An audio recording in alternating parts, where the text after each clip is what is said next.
Ladies and gentlemen, welcome to Season 3, Episode 2 of Losing Our Marbles, a Talk for Two. Our guest today has been on once before, and we're always happy to have them on. Excited to see what we get into today. So let me introduce to you now, for the second time, GJC! Hi, everyone. Hello, GJC. What's up, Shans? How What's up, goes Celia? the life? Good. Good. You know, like we halfway through the season.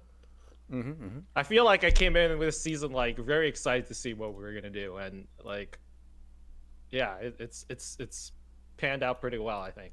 Fantastic. How you want to start off this show?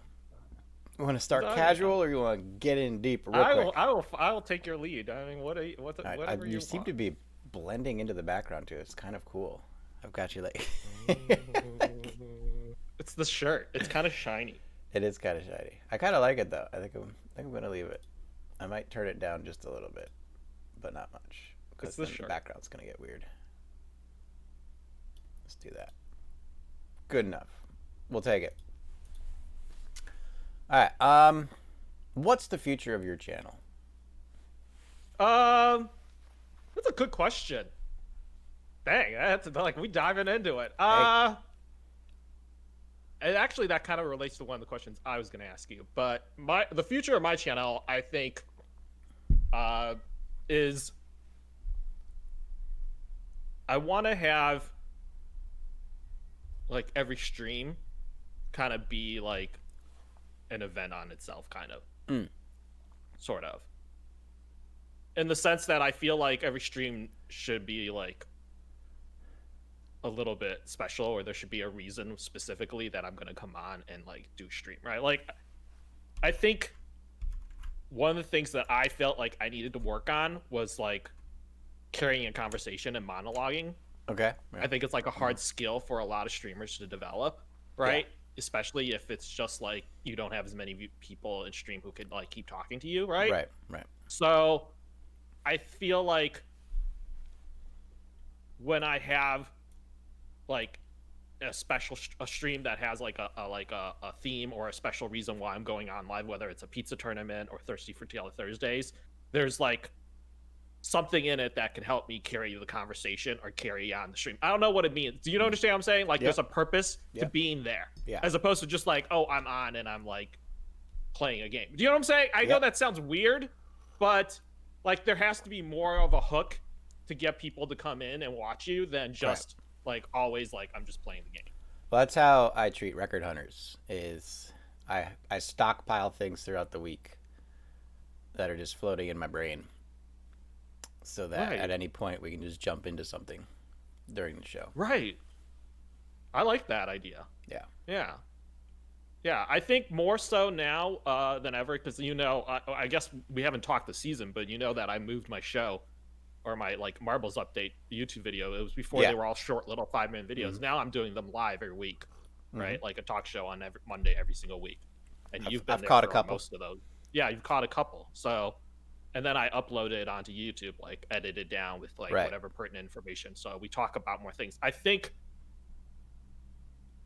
I came to the conclusion that like, how can I put this? About working smarter and more efficiently, and like work smarter, not harder.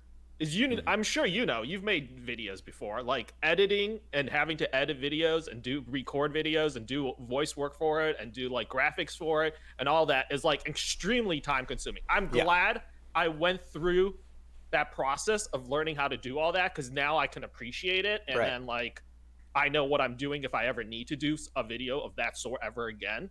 Like I'm well versed enough I can pull it off, right, if I need to. But I realized that like it was an unbearable pace to keep up with. Second of all, I was selling myself short in the sense that the topics that I would cover on a weekly basis, I would only give myself like a minute and a half to talk about or two. Right? And it's like most of those things you could like expand upon much more, on just one little thing, whether it's energy or whether it's competitive marble racing or growing your channel through social media, whatever it is that we're talking about, whatever topic it is, those are not like those don't have to be just like 1-2 minute toss away descriptions or things. They could be a full length thing, and that's what I think I'm starting to appreciate. And actually, that was advice I think Pixel gave me, like I would say a couple seasons back now, 3 or 4 seasons back now, when he originally told me about it. And he's like, think about like expanding upon these things more, because like he's like, I like that you have like a format and you're covering a lot of things, but the problem is like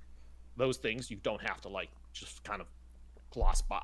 You can actually talk way more about it with just something so little, right? Whether it's like designing attractive pieces or like little spits. He's like, those all your little sections in your update video, those can be full blown episodes. It was which was what he was trying to explain to me.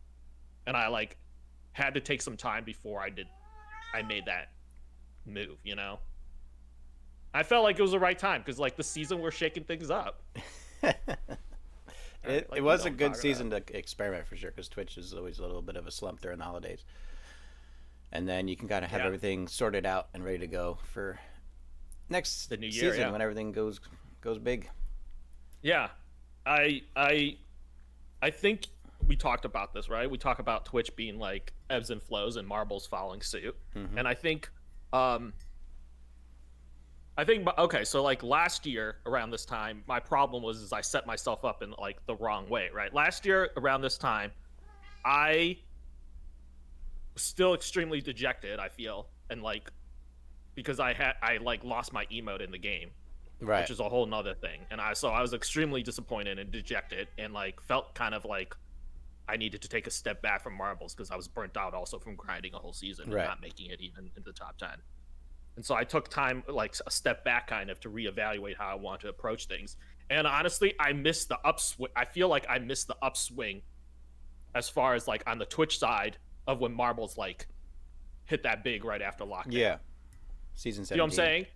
It became like a bunch of people came in and like it became really competitive to like in marbles all of a sudden. And like if you couldn't stay consistent, I felt like you were gonna miss some of that like upswing that came with it, right? Right. And I positioned myself, like I think in that scenario at that time, I positioned myself to do stuff like YouTube stuff, but I didn't really know what I was doing, and I was like really fresh in it. So I feel like it got some like, you know, some growth or whatever, and it was a great way to start out. But like, what was happening during that lockdown time wasn't like. It wasn't YouTube that I should have been paying attention to. It should have been Twitch, because Twitch was the thing I had already discovered and had going and flowing really well, right? And like I should have just pushed hard streaming regularly on Twitch instead of worrying about trying to start something YouTube-wise. You know, it was great, and it gave me great exposure, and I'm glad I did it, but I missed like the train, essentially, for on the Twitch side. I felt like I kind of missed it. Like, I don't know. It's not too late. So, I'll say that much. It's certainly not too late. Oh, no, certainly not too late. But this time around, when, like, I'm not saying we're going to go into lockdown again, but what I'm saying is there is just that natural ebb and flow of, like, after the New Year holiday, it's going to start going up again, like it always does every year. So, like, I feel like I've positioned myself really well to, like, take advantage of that. Well, my other question is, do you plan on streamer grinding again? Oh, my God. Oh, God. See, that's the thing. Is streamer grinding, like, I feel like, you know, it requires a lot. That's a question we ask a lot. You know that's like, that's a commitment, right? Yeah. And I said that actually 2-month commitment.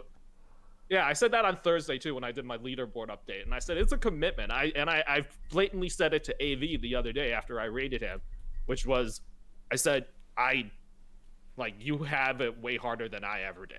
You know, I was like, I only had to make it into the top 10.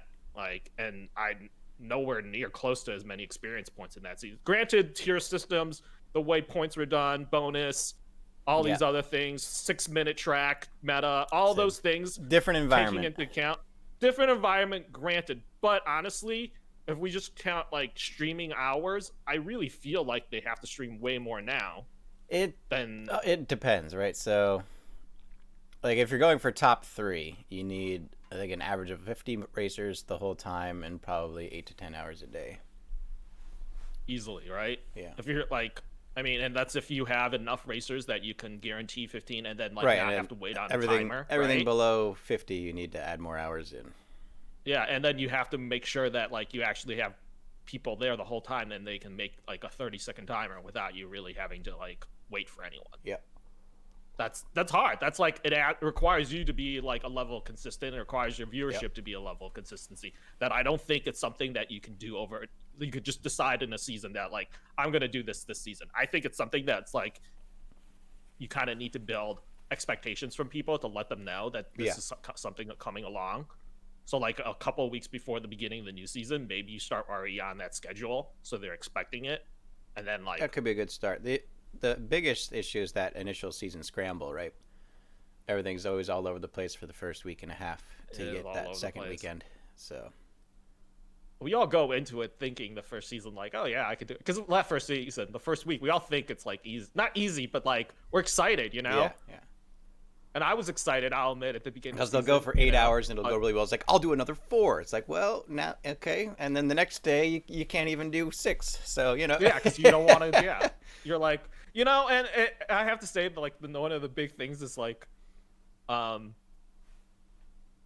think it's also just, like, long periods of time of having to, like, sit in front of a computer and, like, stare at a screen and, like, you know, it's like even if you take breaks or whatever, I think a lot of it is like it's an endurance issue, right? It's having to be on camera for that long. Yep. That like I think takes its toll on a daily basis. Some people are great at it. Yep. You know, they don't mind. So yeah, I just don't think it's in the cards to ever really. I don't think, and I've always said this before too. I didn't quite say it to AV the other night, but the thing is like. I don't think anyone needs the emote. It's like that. It sounds so crazy. God, that's oh man. People now are gonna be like GJC, like what are you talking about? I don't think anyone needs the emote. I think that it's great to have, and I think it's a wonderful reward for those who have pushed hard in the season. Right. But to be a successful streamer and the emote, like, it's not. There's not like. It's not a cause and effect. You know what I'm saying? Like, there's not one that causes the other to happen. Like, just because you have the emote in the game doesn't mean that you'll become a successful streamer. Like, there's that, you know, there's still so much in between the two for that to be happening. Now, is that something that, like, just happens because you're being a successful streamer and you're doing the right things to be a successful streamer and then you get an emote in the game?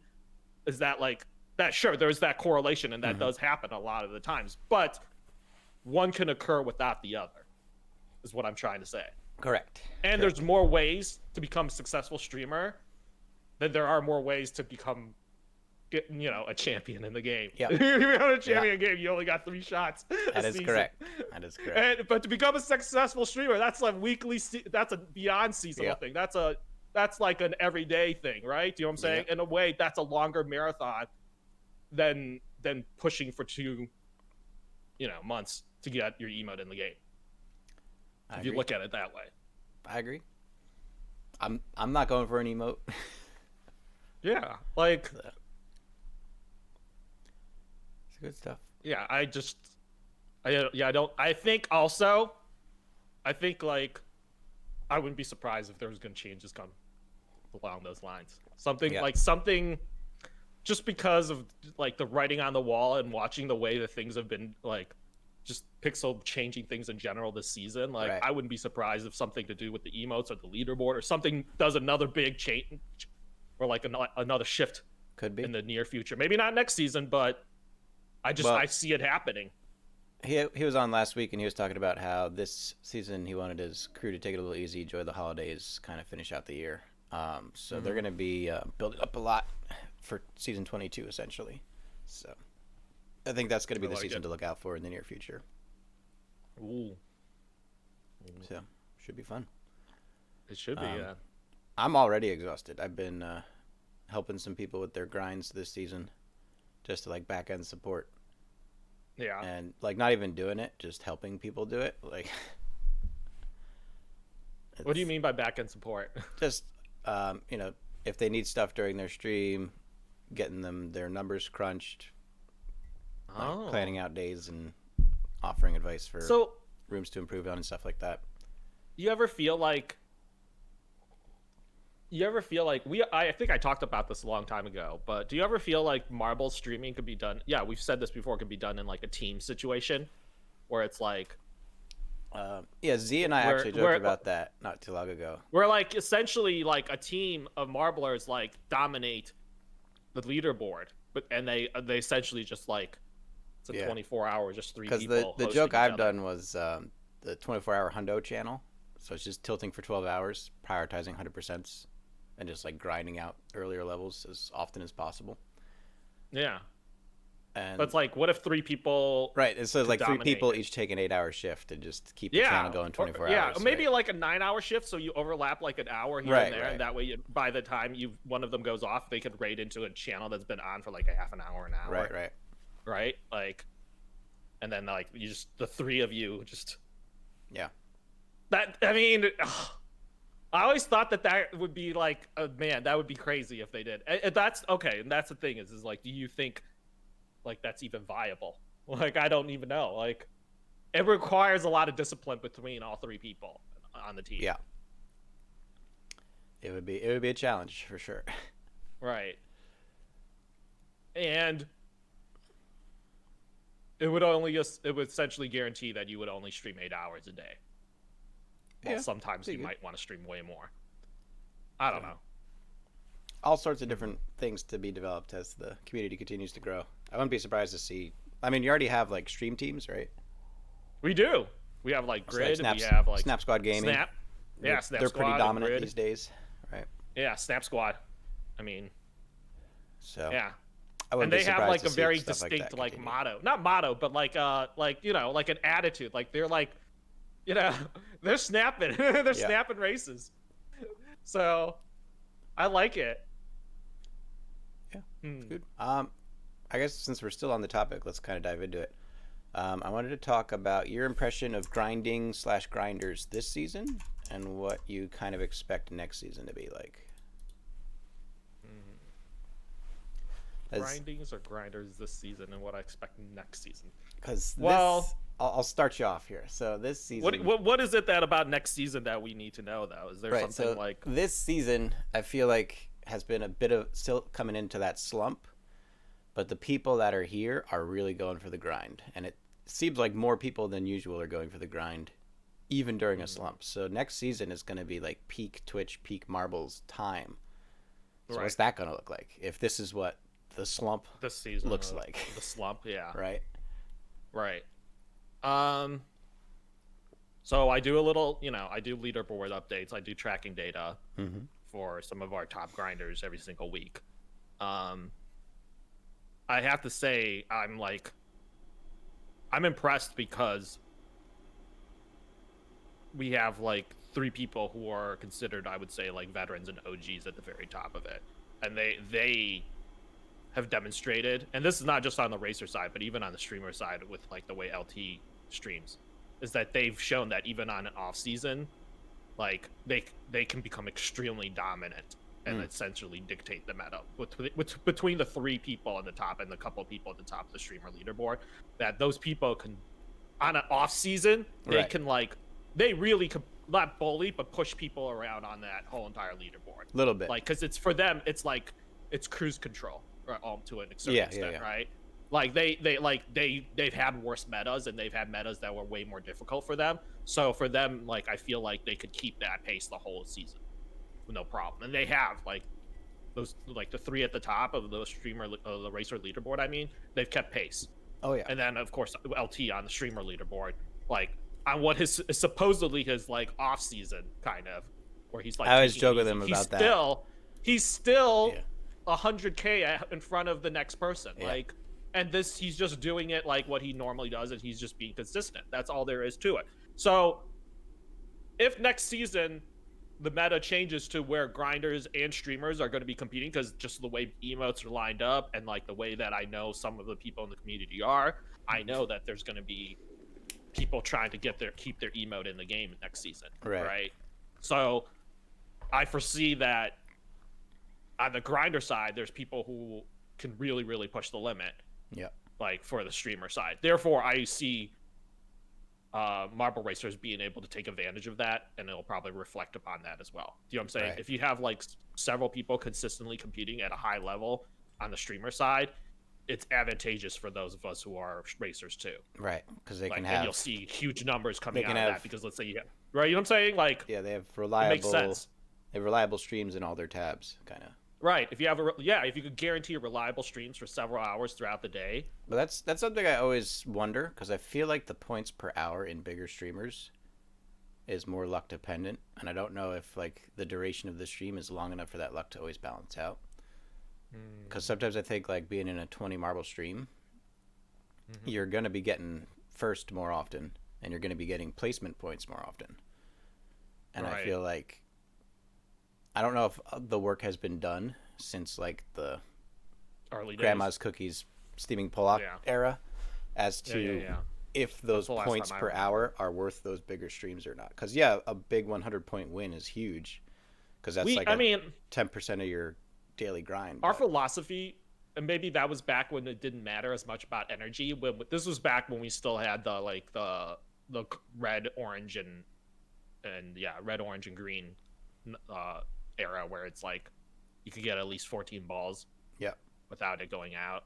That during that time, we would take a chance on a channel, like a new streamer, like a big streamer, especially if it's like, oh man, like when the Japanese streamers like showed up and it became like super popular, and they had like 1,000 marbles in a race, and like you yoinked like a top 10, and that was like 200 points, and you're like, done for the day. I'll take it, like for all in a day's work for like just like 4 or 5 races, right? And you're like, on that off chance you win with like a 500 marble, like I don't know. I think as far as math goes, I don't know if I think you're right. It might not even out as far as math goes, but I think because of the natural people who gravitate marbles because like people who gravitate towards it already have like this element of like enjoying gambling and RNG. Right. That they would like still go to those big channels regardless, just because on that off chance they get like a big win, right? Like they can't avoid that. Like they can't resist it, because like we inherently as a community are people who enjoy that like element of surprise and like RNG win, right? We're like hooked on it. That's like part of the Russian marbles, right? So there's something exciting. It's the same reason of like why Community Day was such a great success, right? Is because like aside from prizes, like being in a stream where there's like 300 marbles and like coming in first was like, it's a rush. My plan, at least a couple seasons ago, was always the idea of like any stream that had more than 50 racers in it, I would race until I hit top 10 and then finish tier and then leave the stream. At least like if I was a grinder, essentially, is how I'd approach it. Because it always seems like that 20 to 50 marble count range is the most ideal for getting points, because you can still get 2-3 wins in a row pretty easily multiple times a day on those size streams. So you're getting a good amount of points per hour for sure. Yeah. So it's interesting when you talk about like grinding. I feel like aside from like the consistent streams where there's people who are streaming for like long hours a day, I think there's also like, I want to call it like the working man's stream, like where it's like the bread and butter, I feel like of what you're talking about. There's like a huge section of us who are like the working man's stream, which is like the 20 average like marbles streamer who could do like a solid like, you know, like I would say 2 to 4 to 5, 6 hours, maybe not a full 8 maybe, but like 6 hours, anywhere from like a 2 to 6 hour range. And they're people who like understand energy and are reliant enough to never leave you without any like missing tiers. Right. You know what I'm saying? Like what I call like the working man streamer for marbles, which is like, man, he may not be on for a super long time, or she may not be on for a super long time, but like they'll crank their races during the time they have, and they'll make sure you at least won't get scuffed on your tiers. Right. And it's good points. And like that is like that is actually, I think now the huge majority of the streamers who stream marbles. We're all in that category of like 20 average, right? Like so many of us. I agree. Good stuff. Bread and butter, dude. The ma and pa marble streamer. Yeah, like, I mean, I'm okay with that. Like, I understand that's just like the way That actually goes to one of my questions, but I don't know if we should dive into that. No, if you got relevant questions. Okay, so that was one of my questions, is that because you understand like the viewership level that we're getting and like the marbles that we're getting on the track, is that, do you think, and then you understand how like views are counted on Twitch, especially with marbles, right? Do you think that there's enough viewership and people in the community to push more of us into like higher number viewership and to get us maybe partnership? Not on the grinder side. You're not going to make it on Twitch as a grinder, I don't think. You'll make it in marbles as a grinder, but you won't make it on Twitch as a grinder. Yeah. I think that's closed. Like a hard truth, right? I'm willing to say that like the jury's still out on it, but I think I'm leaning towards what you're saying right now. Because you have LT it's like Delusion. a kind of a harsh truth. Right. It may change too, right? It may change. But you have LT Delusion who got partner. And right. I think a lot of people took that as like a hope and good promise sign for marbles. But if you actually look at what LT's stream is and why he probably got partner, I don't think it has anything to do with the grind. It has to do with like just being really consistent. He's a hangout too. He is a consistent streamer that is a perfect hangout for over 100 people every day. Yeah. Like that's what Twitch wants. A stream that over 100 people hang out in every day. Yeah. Right. And Nalu's partner as well. Consistency is same like thing. Nalu's not about the grind. I know that much. She's not. She's a hangout, right? She's not about the grind, but it's not saying that she hasn't competed, because she has competed for the top 10. Right. But Nalu did like so much more outside, and actually same thing with Jay. They did so much more about like outside of marbles to like expand their like presence on Twitch and on social media and on different content platforms that I think definitely helped them get over that like that hump, right? Yep. So it was more than just the grind for them. It was more than marbles just for them. And I think that goes across all three of them. I agree. Right. So, yeah. It's not that I am gearing my content towards partnership, but as it stands right now, just being strictly entertainment based, which has always been the goal for me. I think I'm starting to. I got my roots in. I got a grip. And Pixel's been helping out a lot with that, actually. And we're going to be expanding even more going into next season, which you're going to be a part of as soon as we get that started. I'm actually going to be doing a big write-up again today because my write-up last week needed to go a different direction. It was okay. We could talk a little bit about it vaguely, I guess, GJC. So I was going to ask you, but I didn't know what you were my allowed initial to share. idea. I want to try to get a weekly tilting series going. What made the most sense initially was a 3-week tournament, so that we could have everyone sign up during the previous 3 weeks, and then after that last finals is done, the signups for the next one are closed, and then the next week we go right into the next tournament of 3 weeks. That made the most sense logistically, but we're thinking, is it enough of a esport to maintain attention over a 3-week period? Like, is anyone going to want to show up for the first week when it's 16 to 32 people all facing off and we're only covering like a quarter of it and no one's a winner by the end? There's just people who have advanced and people who haven't, et cetera, et cetera, et cetera. So the question right now is there a weekly format, which is the opposite problem, right? It makes sense on paper, but logistically now there's a problem. How do you get people to sign up with less than a week's notice or with more than a week's notice, overlapping other events and not having people confused of which week they're actually in? And then stuff on your end, like how do you orchestrate every week trying to get interviews and other stuff going, right? Yeah, that's what I'm thinking too. It So, makes a lot of sense. There's work to be done. We're hashing it out. But do you think it would be possible, from your perspective, to have different people competing every week? logistically? So I think that there's definitely a possibility of maybe leaning towards like a league format, right? Mm-hmm.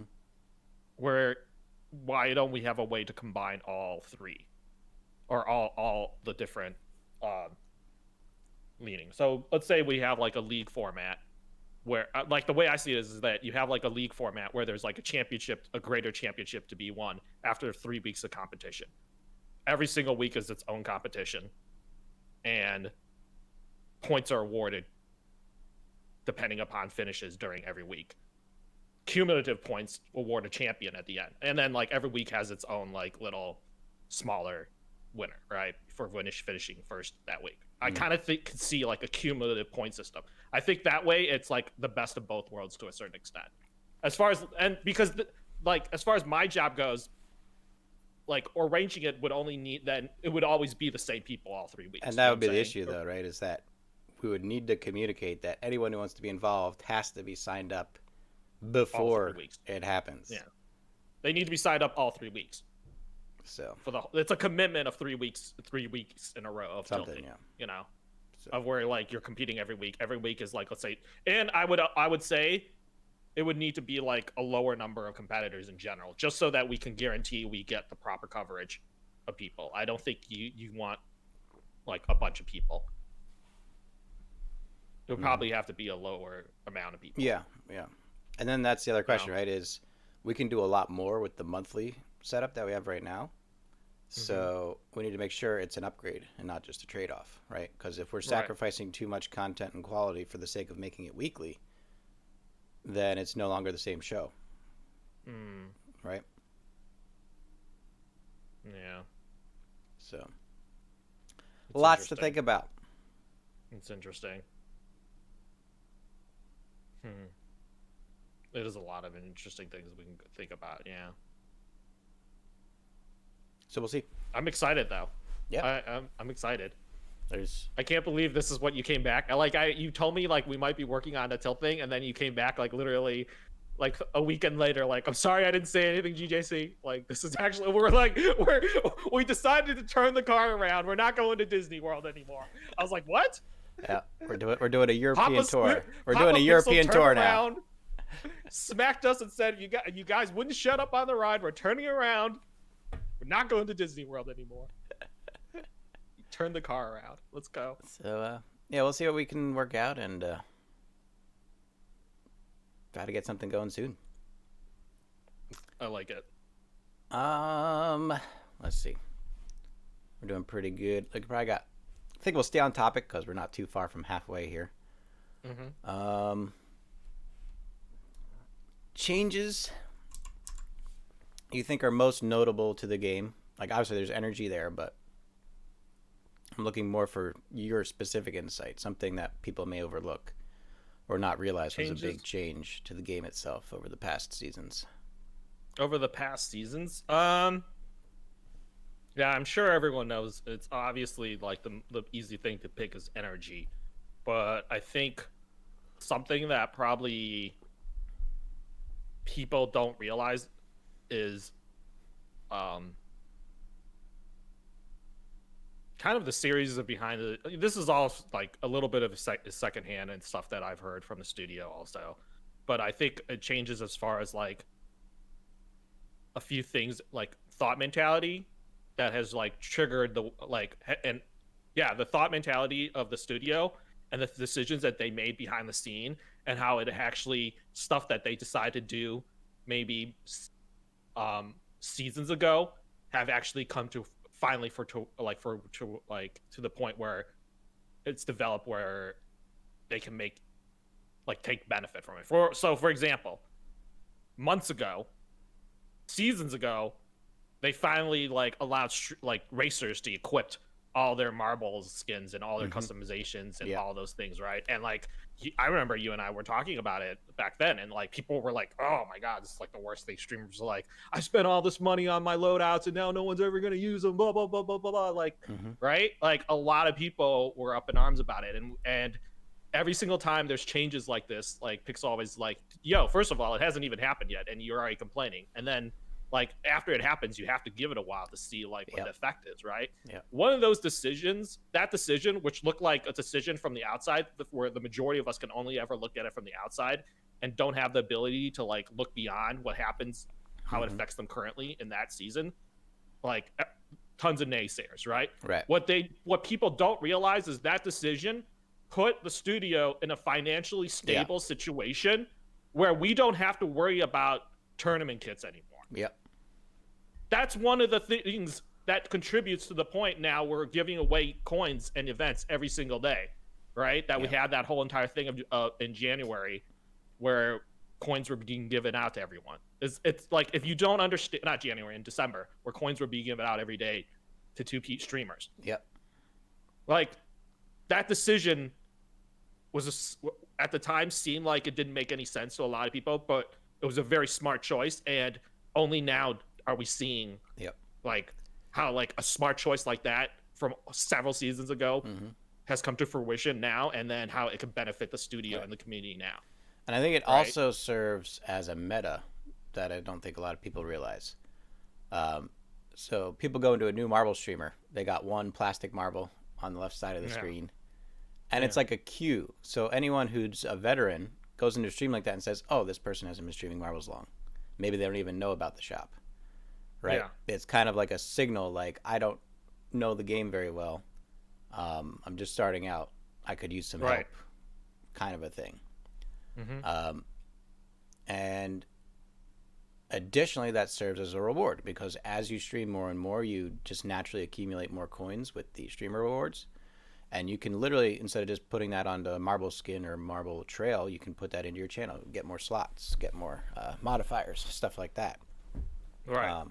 Because that's how I went about it. I kind of looked at it financially, and it's like, well, the only thing I can't get for my stream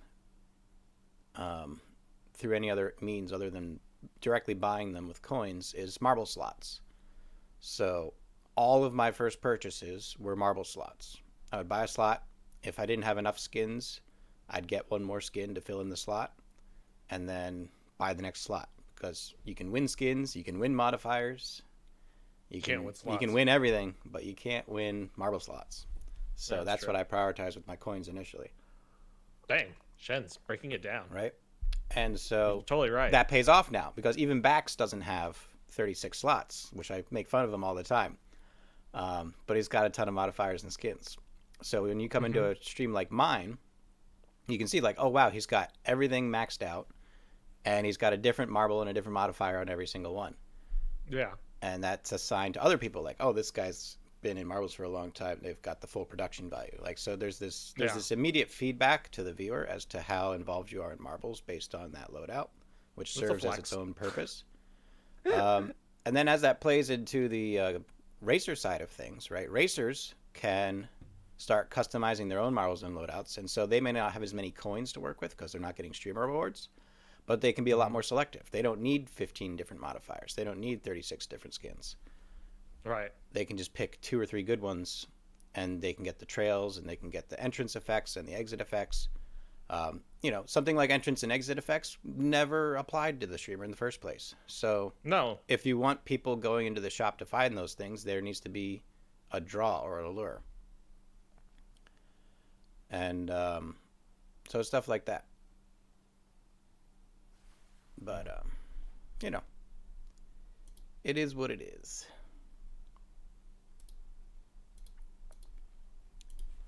I think also it kind of sends a signal to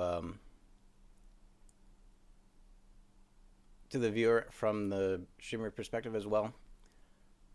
So if someone's new to marbles, they'll notice the difference between the streamers, right? Yeah. So maybe they start with their friend who's streaming marbles for the first time, so they have the one marble loadout, and then they're like, well, let me see what else is going on. And they click on one of the top marble streamers in the category, and they see how different it is compared to what they had, because no one has entrance or exit effects, no one has trails, no one has nothing in the starting streamer, and then they go to the big streamer, and every marble is like exploding when it joins in on the screen, and there's all these different fantastic looking marbles to choose from and all that stuff. Yeah. and it kind of opens that door, right? It's that community building aspect. So I think that decision, as you were saying, as a community building decision, like it helps financially, which helps Pixel lean more into the community, and it actually creates a structure within the community that kind of makes sense if you take some time to think about it. Yeah. Essentially, it's like it like incentive. It feels like you're way more directly supporting the studio than you ever been before in a way. You know, like everyone could directly support the studio now, not just through like the Twitch channel, studio Twitch channel, or not just through buying like tournament kits and stuff like that, right? For streamers, but now like every racer, every viewer has the ability to put money into the studio and support it by purchasing cosmetics, right? And it's like, it's not even like, you know, some of us, even those of us who are streamers who couldn't afford like a tournament kit, like because it is a pretty high price point, right? Or a skin in the game, like back in the day. Now we could still support the studio by buying the occasional cosmetic every year, every season, or like the maybe the bundle, right? Where it's like, okay, Bundle's the best deal. $5 a season for a game that I stream, and I get a special emote. Bundle's the best deal. A special skin. It's like such a great deal. And 100 coins to buy another cosmetic, maybe a new trail or a skin in the season. Like, what a great deal. So, like, I think what from the outside looked like a potentially horrible decision several seasons later. Now it's we're almost a year into it. I think more than a year into it, that decision. Now, like, it paid off. And now you know, like, that's why we did it. Like, they put the studio and it put the community in a better place, right? Like, and if you ever see a decision made by the studio that you're unsure of and you're upset by for whatever reason, like, give it time. Like, first of all, let's wait to see how that like trickles down, right? And it could take a while before we see any benefits from those decisions. I agree. And this goes to, like, you know, of course, the events. This is what I'm kind of pointing at. Is when we started, we had this idea of like, oh no more community day or no more tournament kits, right? Yeah. But I think it was a good decision, honestly. Yeah. I think we're in a good spot because of it. I agree. I see people doing way more creative things because of it. Well, on that note, I think it's time for the midstream mixer. Whoa. Yeah. Whoa. You got really big on that screen for some reason. Okay. Pizza.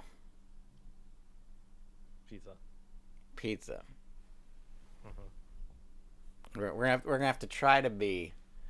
We talked about this. Yes. As civil as possible going into this. Okay. Here we go. All right. I think with any argument, right, the most important thing is nomenclature.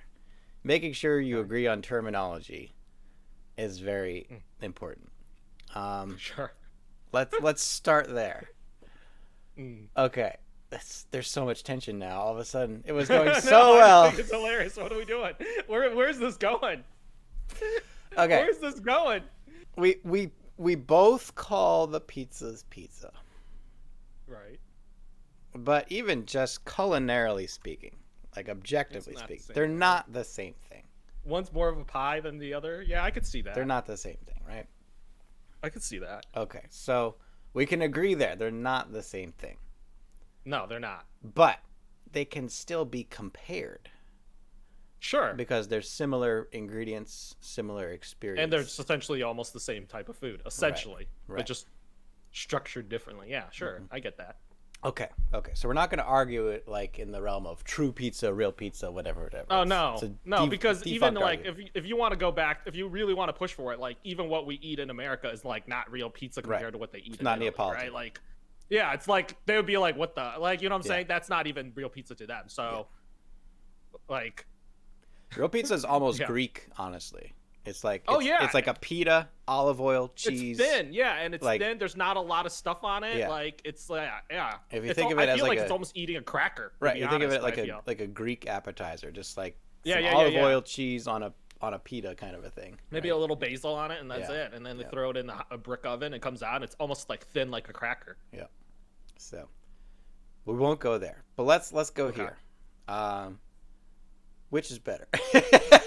Which is Okay. Let's. I'll stretch out an olive branch here. What is the reward, the satisfactory element of Chicago style pizza? Like what Crust. does it do for you that the others don't do for you? the crust. The crust. Okay. The crust. I mean, okay, so like your question is when you buy pizza, Yeah. like what is it about the pizza that you're essentially looking to like? What is it about a pizza that you enjoy? Is like my question. For Are me, you somebody it's- who like loves the cheesiness of it? Are you someone who loves the sauce of it? Are you someone who thinks the star of the pizza is the crust of it? Are you someone who thinks the toppings are the most important? Like, what is the most important thing on your list of pizza requirements? To me, it's the transformation into pizza, right? Because I could put tomato sauce and cheese on a halved roll know. and put it in Yeah, an like, oven. yeah, anything. It's not going to be a pizza, right? No, it's not. So, especially with New York style, New Jersey style specifically, is if the dough is thin enough, there's not too much sauce, and there's just enough cheese. It's not a layer of cheese, a layer of sauce, a layer of dough. No. It all becomes a thing. It's just a thing. Together. You can't peel it apart. You can't dissect it. It's just a thing. Right. And that's when it's pizza to me. It's when it's a thing. So there's a couple pizza places. It just combines. All right, there's a couple places that do that weird thing where like they do a swirl of sauce and they do a swirl of Oh cheese. yeah, I know what you're talking And about. it's they're not even touching, right? It's like that Right. is not pizza. The whole point of a pizza is that it becomes a thing. All melted It together. becomes right? one pizza, not three different elements. I can understand. So that's what it is for me. It's the blend of the ingredients into a new thing. And Okay. So that becomes very much a textural thing, right? So biting into a slice of pizza when it's all that perfect consistency and every bite's the same, like that's magical, right? question is then becomes like when you have like a New York or New Jersey style flat pizza, which I've had too because I lived in New Jersey for like 6 years. How much do you enjoy like the crust? I'm not talking about the flat part of it. I'm talking about the edges. I eat it first. See? I don't. Okay, so you don't, and that's the thing is, it's like I never really enjoyed New York or like flat, like crust, like the crust part of it. Right. I always felt it was a little too chewy and it could get hard sometimes. It's right? a It was little too chewy. I chewy. think for me, it's just I'd rather have pizza, right? Like if you right. have some, There's nothing to it. It's just like chewy. if you have like some garlic dipping sauce or something, like Sure, I'll maybe. go to town on the crust with the garlic dipping sauce, but the crust by itself, not really what I'm in there for, right? No, I agree. So that makes sense. Okay, so the crust in like a Chicago deep dish pizza is like nothing like that, right? Right. It's not like actual bread. It's like almost actual bread. It's almost like, I mean, it's like almost a pie crust. I mean, what I can't think of really a comparison other than like a harder pie crust. You know, it's like completely baked solid. It has like butter on it. It's a butter crust and it's crunchy and it's almost like. So I what you're always feel like saying it's is, I almost feel like it's biting into like. It has that feeling of crunching into like croutons almost. right, Where it's right, like there's that crunch to it that you don't get with like normal flat right. Chicago, like New York style or New Right. Jersey style pizza, right? That crust and this crust totally different. Right. So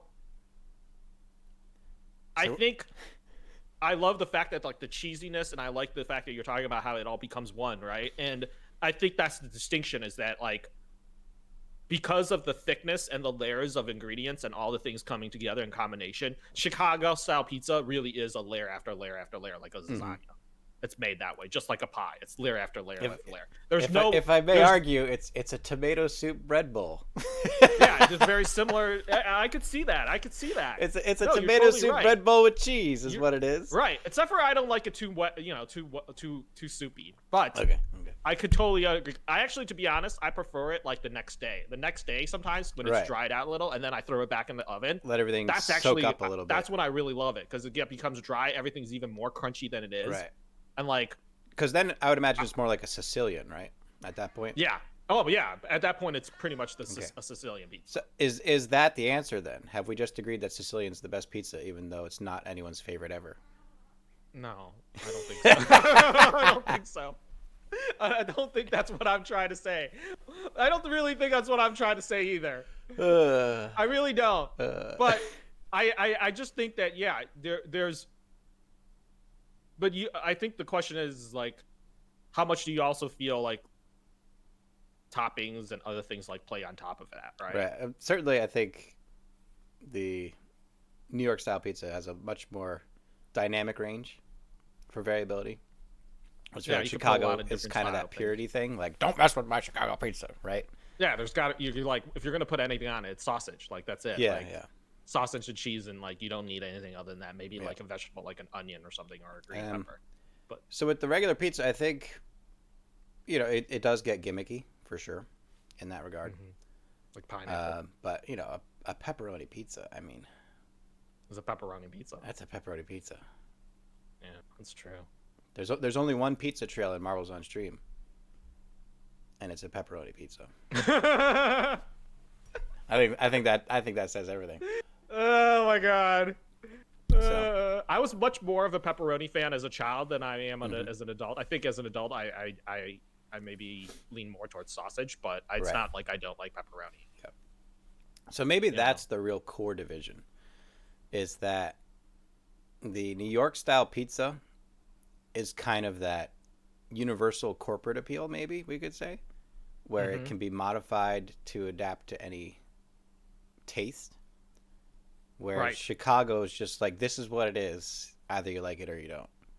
Yeah, I could definitely see that. Right? Because pretty much everyone can find a kind of pizza they like, even if it's like white sauce with broccoli and spinach or something, right? Like, Yeah, right. there's so many ways you could change with like the almond New York flour, style so pizza. that it's also So like it has that gluten-free or something. adaptable appeal. Yeah. So Yeah, there's so many different ways to make that kind of regular flat pizza. Totally. As opposed to like you can't mess with like too much of what a Chicago style pizza Right. is. It's always So- going to be in that deep dish crust. So does that It's make it always better or pretty much gonna worse? have- I guess. I think I honestly when I crave for pizza, I do crave for they're like two separate cravings for me. You know Yeah, what I'm saying? yeah. When I want to eat there's times where I just want a Chicago style pizza, and there's time where I don't want a Chicago deep dish pizza. I want Right. just a regular flat pizza. Fair enough. But I will say that obviously if you were allowed to order one pizza a week, and you asked me if I was allowed to order one pizza between the two a week, I would order a deep dish pizza. Right. Maybe, and the reason why I'm going to say this is not necessarily a taste issue, more of a bang for your buck or practical issue. Right, If right, somebody offered a starving man the ability to eat one large deep dish pizza or one large flat pizza, Mhm. calorie for calorie, bang for bang, buck for buck, in that scenario, Fair you enough. want the deep dish because you're getting more dough and more food. Fair enough. Fair enough. That's what I'm gonna say in that sense, right? That's fair. If somebody offered you two free pizzas, one is either a regular flat pizza or a deep dish, and you're a starving man, you're gonna go for that deep dish pizza because that's just more pizza. That's Right. more food. I hear don't know. It'll last longer. I hear you. Fair enough. I'm not convinced, but I respect. I respect. I think I really enjoy. Don't get me. I really do enjoy regular flat. They're both good. They're Like, both good. I really do. And there's so many great brick oven places in New Jersey. Mhm. I go to one in Florham Park, right where the Jet Stadium is, over there by 24. Right. So One of my more favorite ones down in Delaware, there's a brick oven, but they do 900 degree instead of 500. Ooh. And so So it it's is like much more that slow. Neapolitan. Like, it's just this cracker that gets blasted for about 2 minutes and it's almost black, right? But it does have that Neapolitan thing where it's not baking it. It's using the heat to release the flavors, right? It's like that charbroil kind of taste, Cool. right? So that is one of my favorites. It's just, and it's very much not pizza. Like, it has a little bit of sauce on it. I usually go kind of more fancy with the ingredients, so I'll do maitake mushroom, artichoke, anchovy, stuff like that. So it's definitely very far from the traditional York style pizza, but it is good. I think every single kid who was born in the 90s loves pizza because of Ninja Turtles. So in our mind, I can't.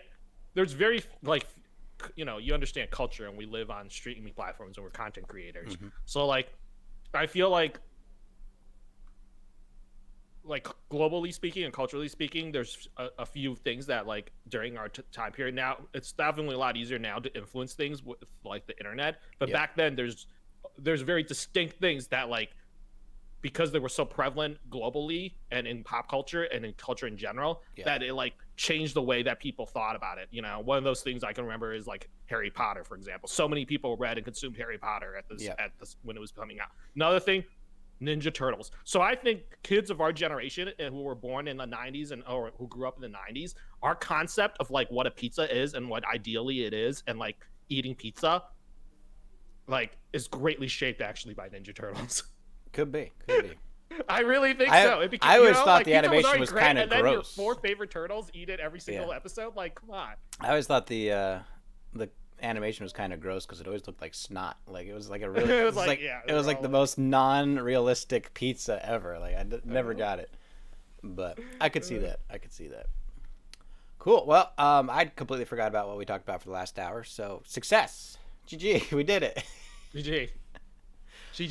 Why don't you take over the second half here?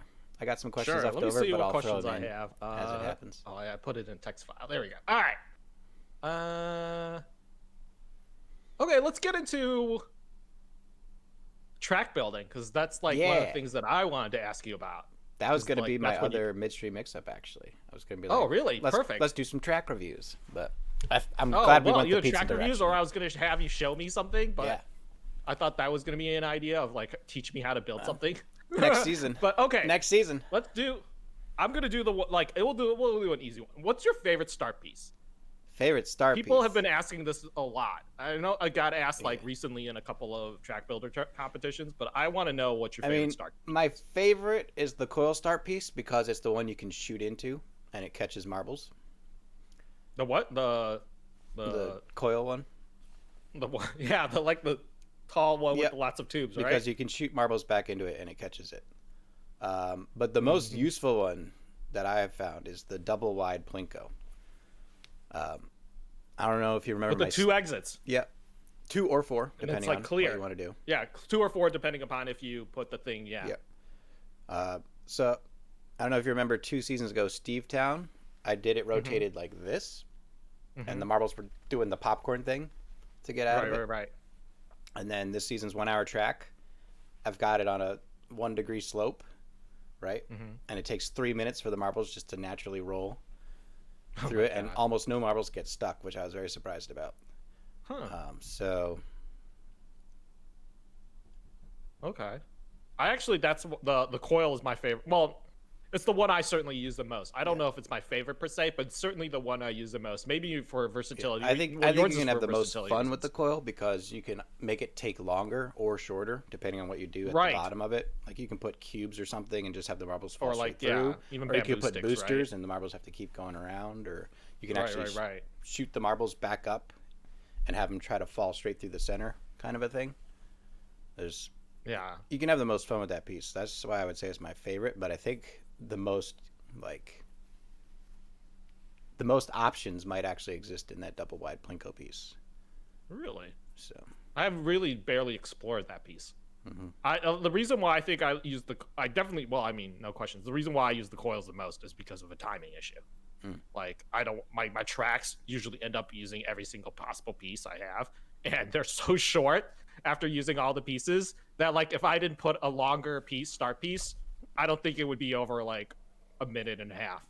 Right? Like it's a good timing piece. Like if you just need to burn a little bit more time on your start because you have like a shorter track. Right. Like for me it's like utility in that sense. Like I use it because that's the one that I know like that always takes a certain amount of time, and it will pretty much always guarantee me a certain amount of time if I use that piece, so that I can like stretch out my track a little longer, or else like a lot of my tracks would be under a minute. If I chose any other start piece. Makes sense. Which goes to my other thing about track building. Oh, not other thing. A few things is that. Should we go for an easier one? How about Are there any new track builders in like the last couple seasons that impressed you? Because you hosted a track builder competition recently as well.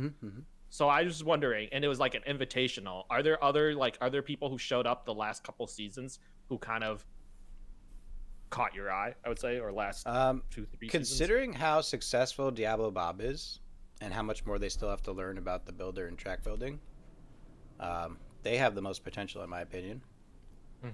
I was actually watching Noble 13, who I featured in Record Hunters last season. They were building yesterday. I got to catch them on stream. And the only thing holding them back is time. They don't want to devote 6 to 8 hours to a track because they got other things to do.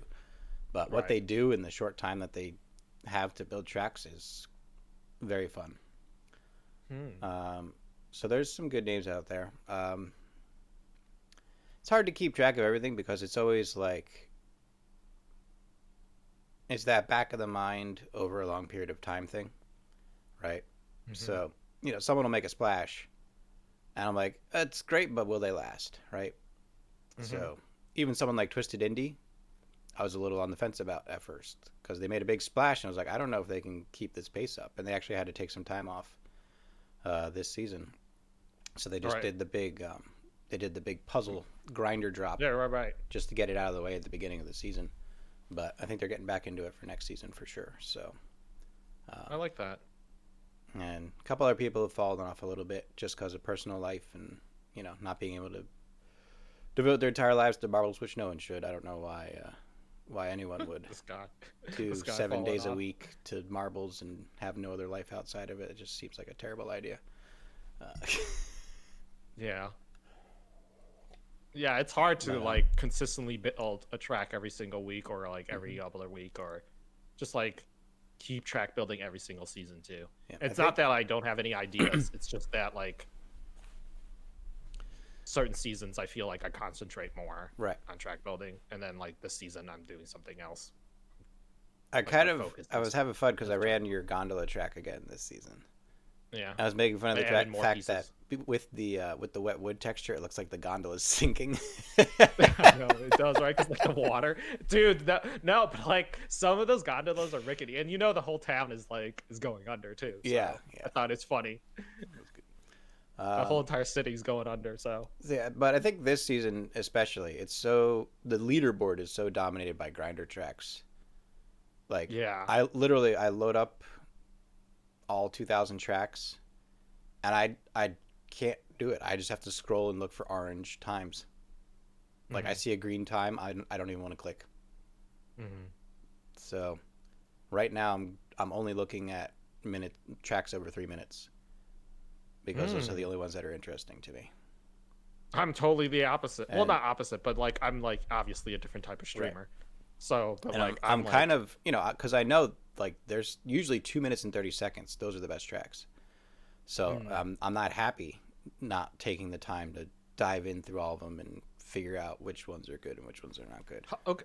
But I don't have the time to manually sort through all 2,000 tracks. I just have to okay. This leads to my second another question is what would you as far as changing marbles goes? I think what is it that you need from the track builder to both, not just maybe in things you would like to add that allow you to build more, but logistical things searching for builders or organizational things. Well, last week Pixel was talking about an idea that I think is a really good direction to go down. Rather than voting yes or no on a track, you vote category on a track. Oh yeah, I heard about this at the podcast. Yeah. Yes. You'd have art, grinder, challenge, death track, whatever, and everyone just votes. So when you look at rating, you're just seeing how many votes that map got for that category, right?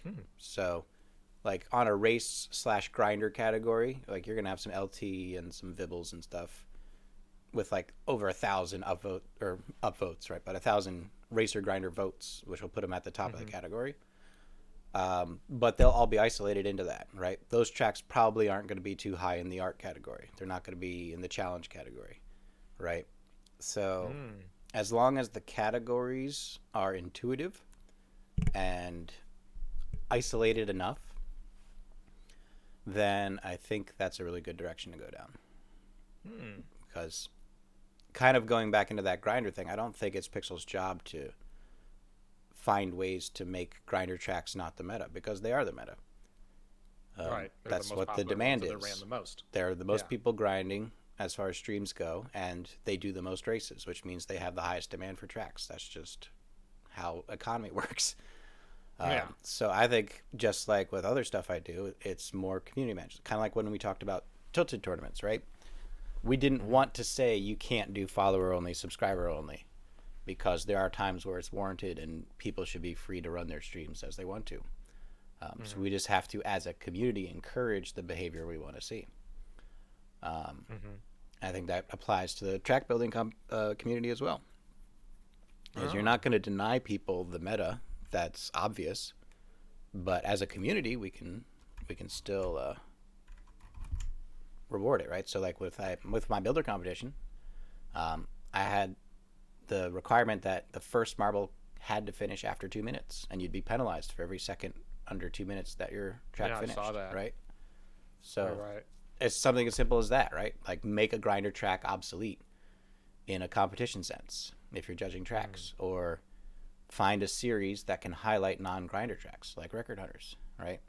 There's some god-awful tracks, but the creativity that went into them, the originality that goes into them, makes them fun, makes them interesting, makes them something you could literally spend 3 hours on and never get anywhere and still have a good time, right?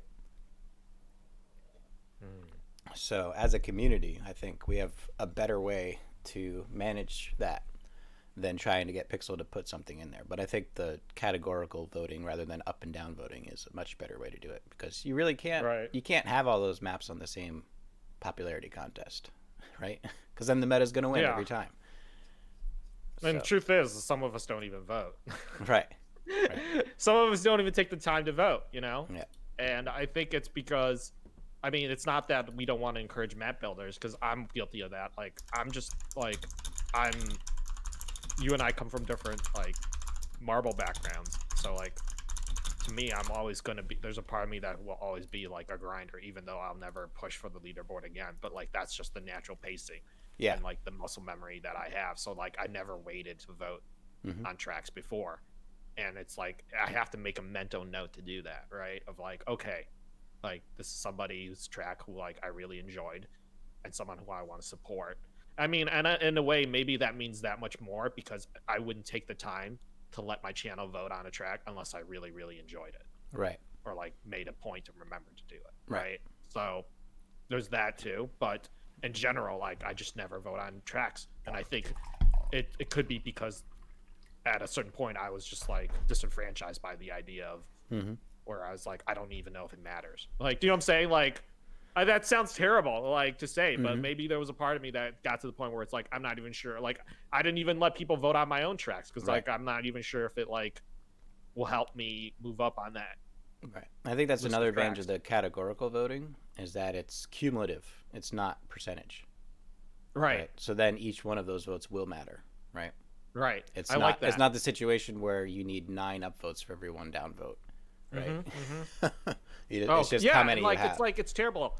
I can maintain, like, a track in the top 10 tracks for, like, maybe a week, but, like, eventually I'm gonna run it. Somebody on a stream who has, like, 4 marbles is gonna run it, and 2 of those people are gonna downvote it, and the other 2 aren't gonna vote, and that, like, totally throws off my average. Yep. And, like, there goes my, like, 90% rating. Right. Like, like, it just dropped down to 70, like, over, like, instantaneously, and it's only because 5 people like, hundreds of people could have ran it, but, like, only 5 people voted on it, like, like, and those 5 people are the people who decide where my track is. It's like, maybe that's the part that, like, really hurt, and probably why I didn't end up voting is, like, I think I turned my alerts off. I don't know.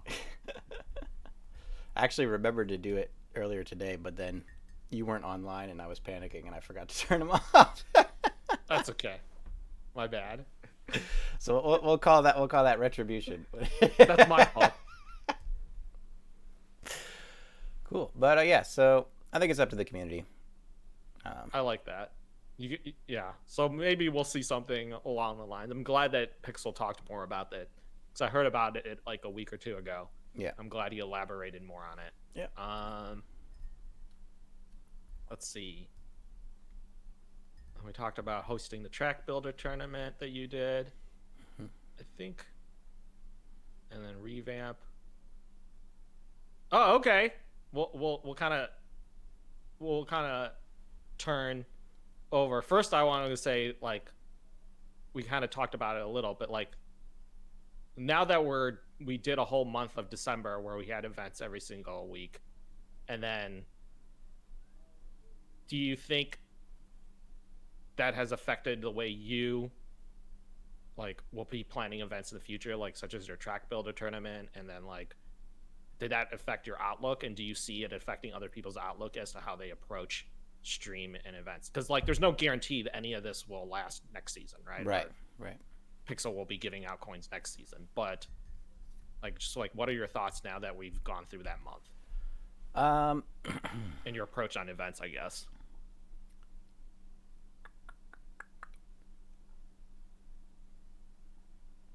I think for my events, it's always about. And you've hosted some big ones recently, like your 24-hour birthday event, like and like a track builder, so like different ones. So like that's what I wanted to talk to you about is like how do you see that like working out, right? Because you even got offered by Enders. I was there when Enders was like, "Yo, for your birthday, are you sure you don't want coins?" And you're like, I wanted kind of gave him the. It was a play. It was a play test. Wanted to make sure I had something going. Do you understand what I'm saying? So like, what is? I kind of want to get your thoughts on that. Like, what is it that you just think I'm crazy is what it is? No, not that I think. No, absolutely not. I just want to know your reasoning for being like, what like your philosophy and your approach on the whole entire thing of events, right? Because like somebody, that's the situation that we're in, and we just finished the whole month of events every day, sponsored events, and now you have Record Hunters, which is a weekly sponsored event, and even on top of that you had more opportunity to work with the studio again, especially your birthdays. So like what is it you're looking at, I guess, the approach? For me it's always about the show, right? So I want something that people want to come out to see, so that needs to be the draw. So for my first builder competition, and it really was more of just a trial balloon proof of concept, which I'm pretty well known for at this point. I think most people know. Whenever I'm doing something for the first time, it's going to be all over the place, trying to record as much data as possible, and then the next one's like completely different, but a lot more put together. So I think people have come to expect that from me. So until I know that the event can stand on its own, I don't want support. Right? So like with the Tilted tournament, right? The first one I hosted, we did without support, right? Right. We did 9 streams. We got it together. I don't think there was even a prize structure. And, no, I don't think so, yeah. But everyone had a great time. The event stood on its own. And then Pixel's like, I like what you did. Do you want to take over? I was like, now that I know what I'm doing, yes. So that's the kind of thing that I prioritize, is it needs to be able to stand on its own. I like that. It's like no training wheels. Right. Kind of. Like, you're like, if I'm going to like really actually, like you got to, yeah, exactly. It's like you don't feel like you're being held up by the studio. Right. Like you really judge how the event. Which is why I never really went for the tournament package. I did it once in the beginning just to get my name out there, because back then there weren't that many people, so it was pretty easy to get a tournament and pretty easy to get the majority of the eyes of the community on you for a day. So that worked out back then, but I've only done one since then, and that was with Desluck, because he asked me to do it, and I had fun doing it. But the fact that it was prize based is why I'm not still doing that, right? like I don't have a weekly tournament series with custom maps in that kind of a fashion, because I don't think it's an idea that stands on its own.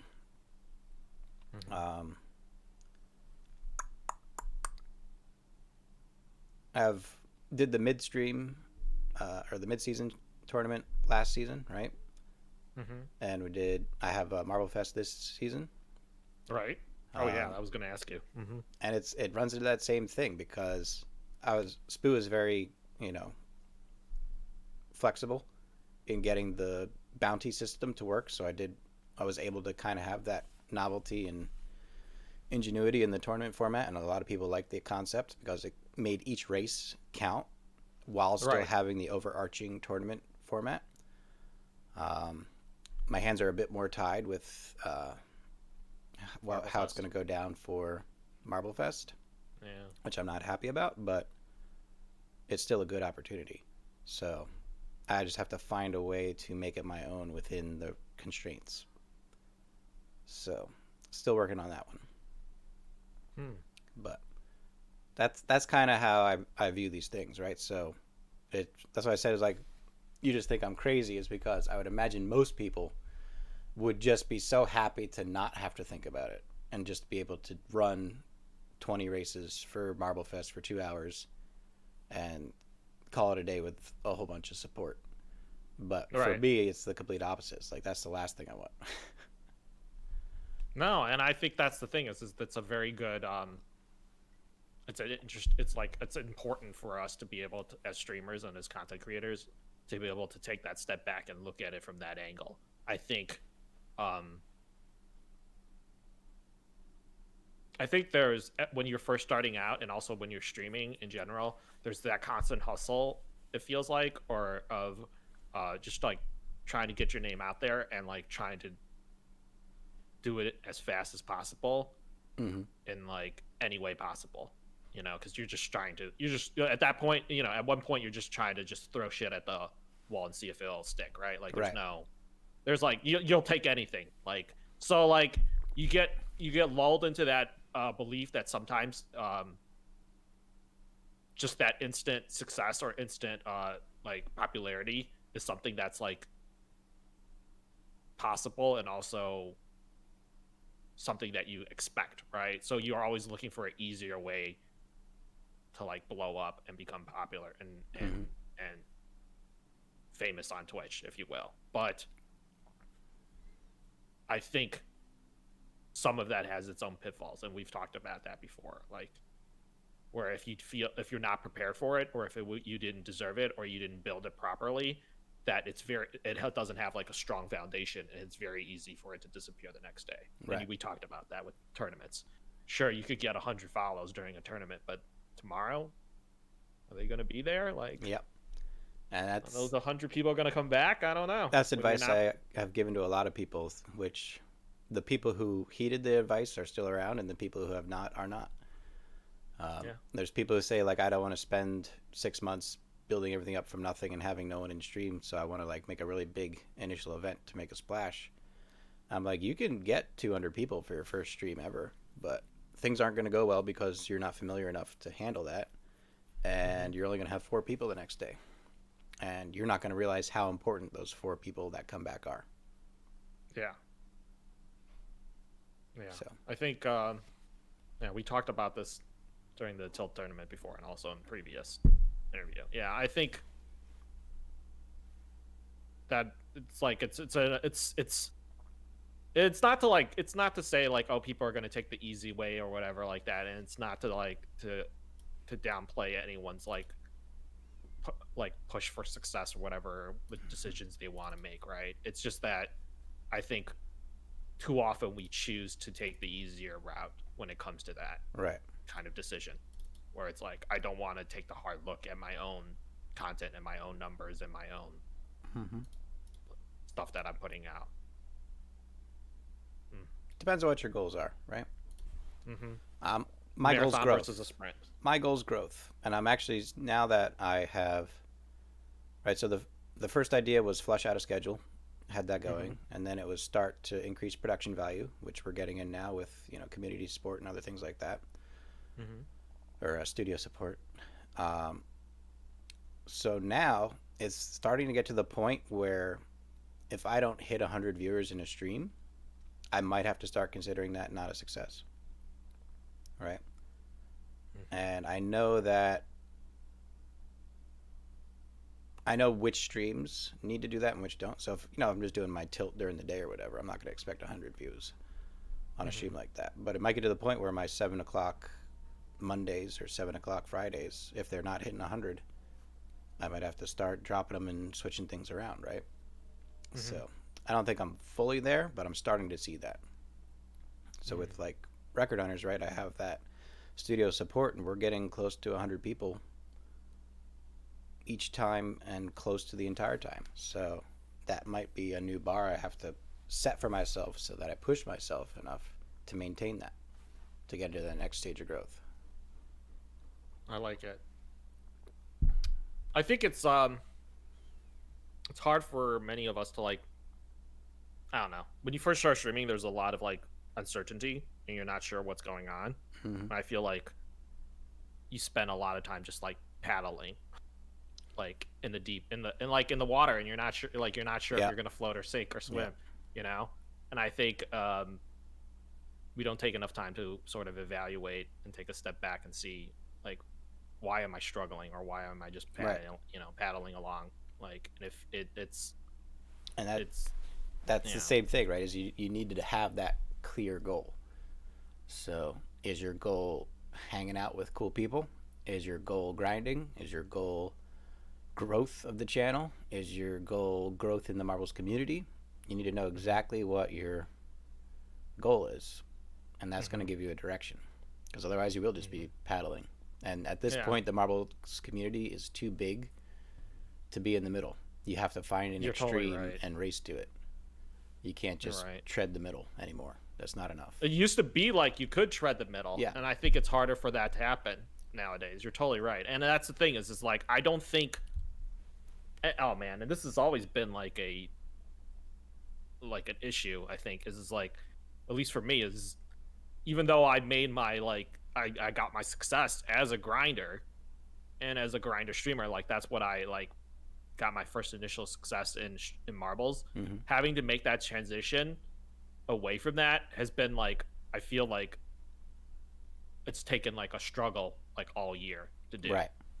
It's been almost over a year, and like I'm still in that mindset sometimes, but to like find how to grow a stream and grow my content outside of grinding has been like, honestly, like the real overarching task. I think content's a good direction for you coming up. I just don't think that like I can grow on stream, and I think most of us can't count on like grinding as a way to grow like our stream, our community. That's why I think for you it is that content realm, right? So I have to that's the thing I want to do. You have your pizza tournament, and if you could get a couple more things flushed out either weekly or monthly that people keep coming in for, that's going to be a good key to growth for you, for sure.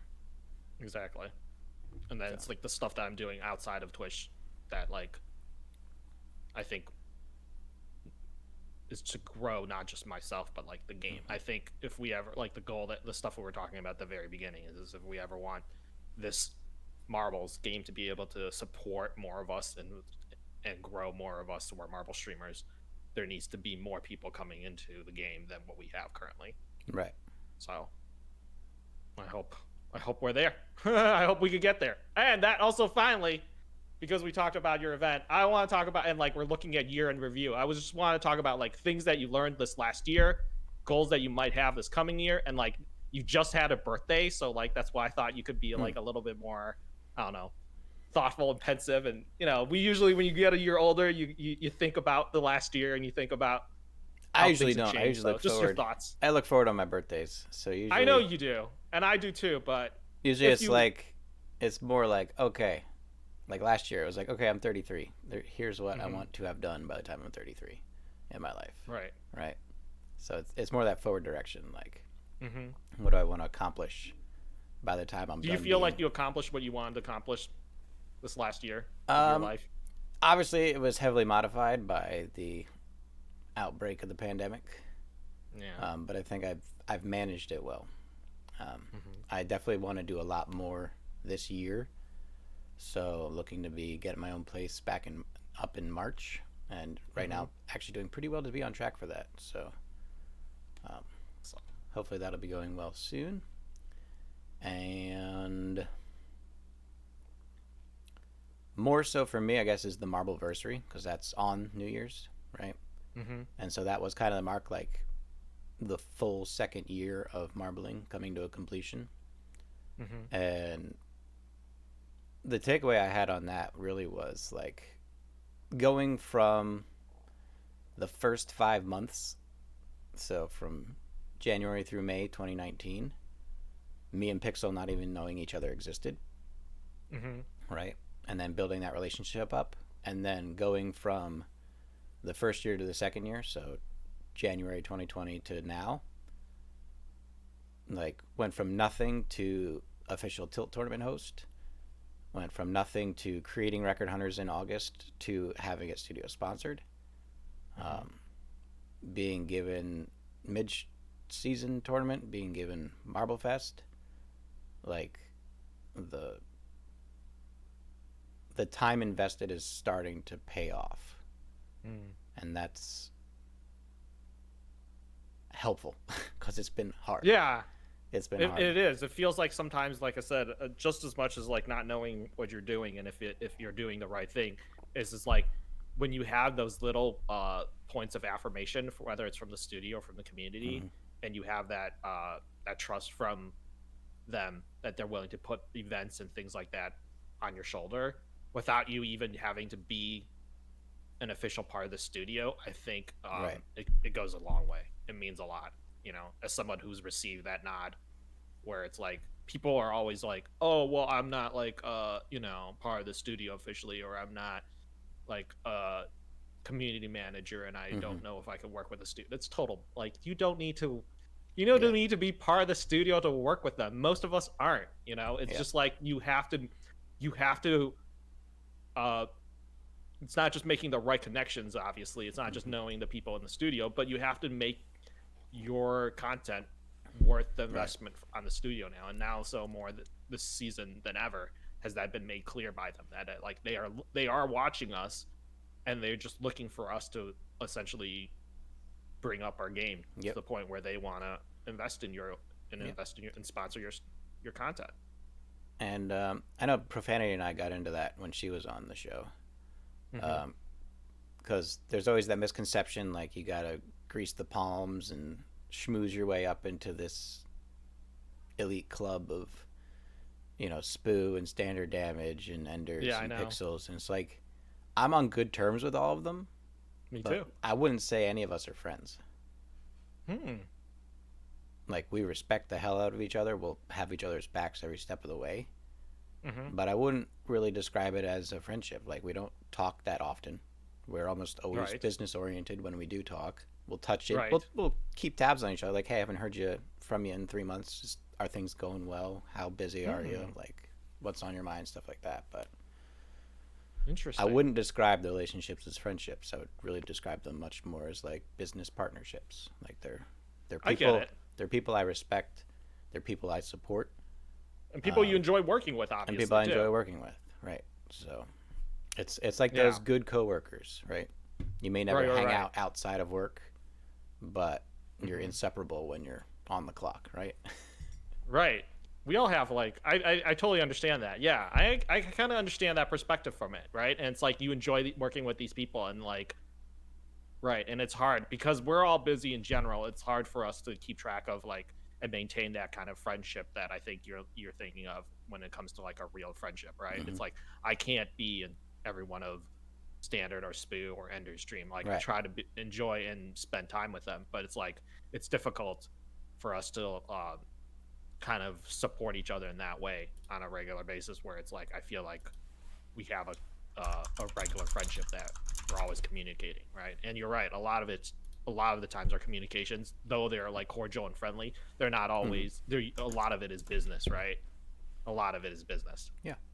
So as far as like smoozing goes, I totally get what you mean, though, like Right. about having to like grease the palms and work your way up. I mean, this is not like on my question of list, but like if you were, how I joke about this, that like marbles is becoming like high school, which Pixel was like, don't turn it into high school. But if we were in high school, where do you see in your like hierarchy of these cliques and all these people? Like what is it like when you picture marbles as a high school, like what are the roles, like where do you see yourself, who's kind of where, like, I always joke like Jamie, I always felt like was like the guidance counselor that's like really like, what I'm saying, like he's like everyone's friend, so like, man. I guess the question is, am I a high school student or am I a faculty in this situation? Oh, how just, you want just to, how in you the ever you see yourself in the Marble High School, yeah, Pixel's it the doesn't president. matter who you are, you cast yourself how you will. Right. Pixel's the president, or the principal, and everyone else is teachers and staff and students. Okay. Yeah, we're all staffs and students. So where do you see yourself in that building? Right. Well, in high school, I was that glue, right? So I was popular on my own, but I think I was popular because, I was friend with all the band kids. I was friends with all the choir kids. I was friends with all the science nerds. I was best friends with one of the guys on the football team. I was, there's like, I was in all the niches, the cliques. So I had this like glue capability where I could really get along with everyone, and everyone just kind of knew who I was. I feel like I would have liked to be that for the Marbles community, but I think people like Profanity are more in that realm where they have that ability to kind of be everywhere and get along with everyone and kind of figure out what's going on. I'm definitely much more a teacher role in this community. I think so too. Just yesterday, I was like, every once in a while I have some time, so I'll like I'll open up the Marbles tab, I'll right click tab every stream I want to get to, and I'll just open the tab, hang for like 10 minutes, close the tab, move on to the next tab, hang for 10 minutes, close the tab, move, like, not divided attention, just focused attention, one stream at a time. And when I was doing that yesterday, I had people talking about how there are a couple of people who are like tilting for the first couple times, and they're getting past level 10 on their second run. He's a good guy. And there's other people who continue to struggle, even though they've done it, 10, 15 times. And more than once, people are like, oh, I just watched Shen. Right? And it's surprising to hear, like, people who I never see drop during my tilt streams saying that they did well because they watched me tilt. So whether that's what I was going for or not, I really feel like I've fallen into the teacher role of the Marbles community. I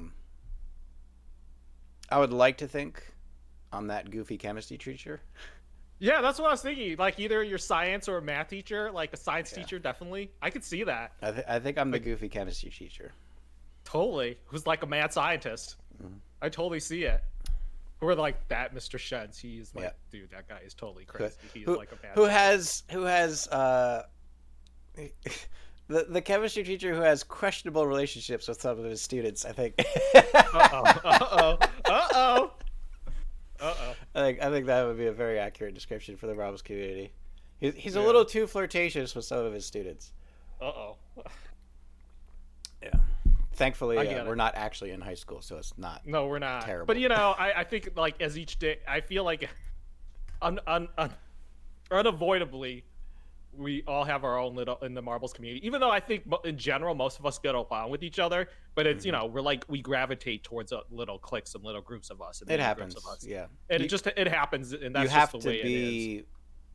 You have to keep it a conscious effort for that not to happen. Like if you're just autopiloting, it's hard. Yeah, you're gonna go into a clique automatically. You have to work to maintain yourself in multiple communities, multiple cliques. I feel like I try really hard, and I try to do what Profanity does. And I'm not nearly as successful at it as she is.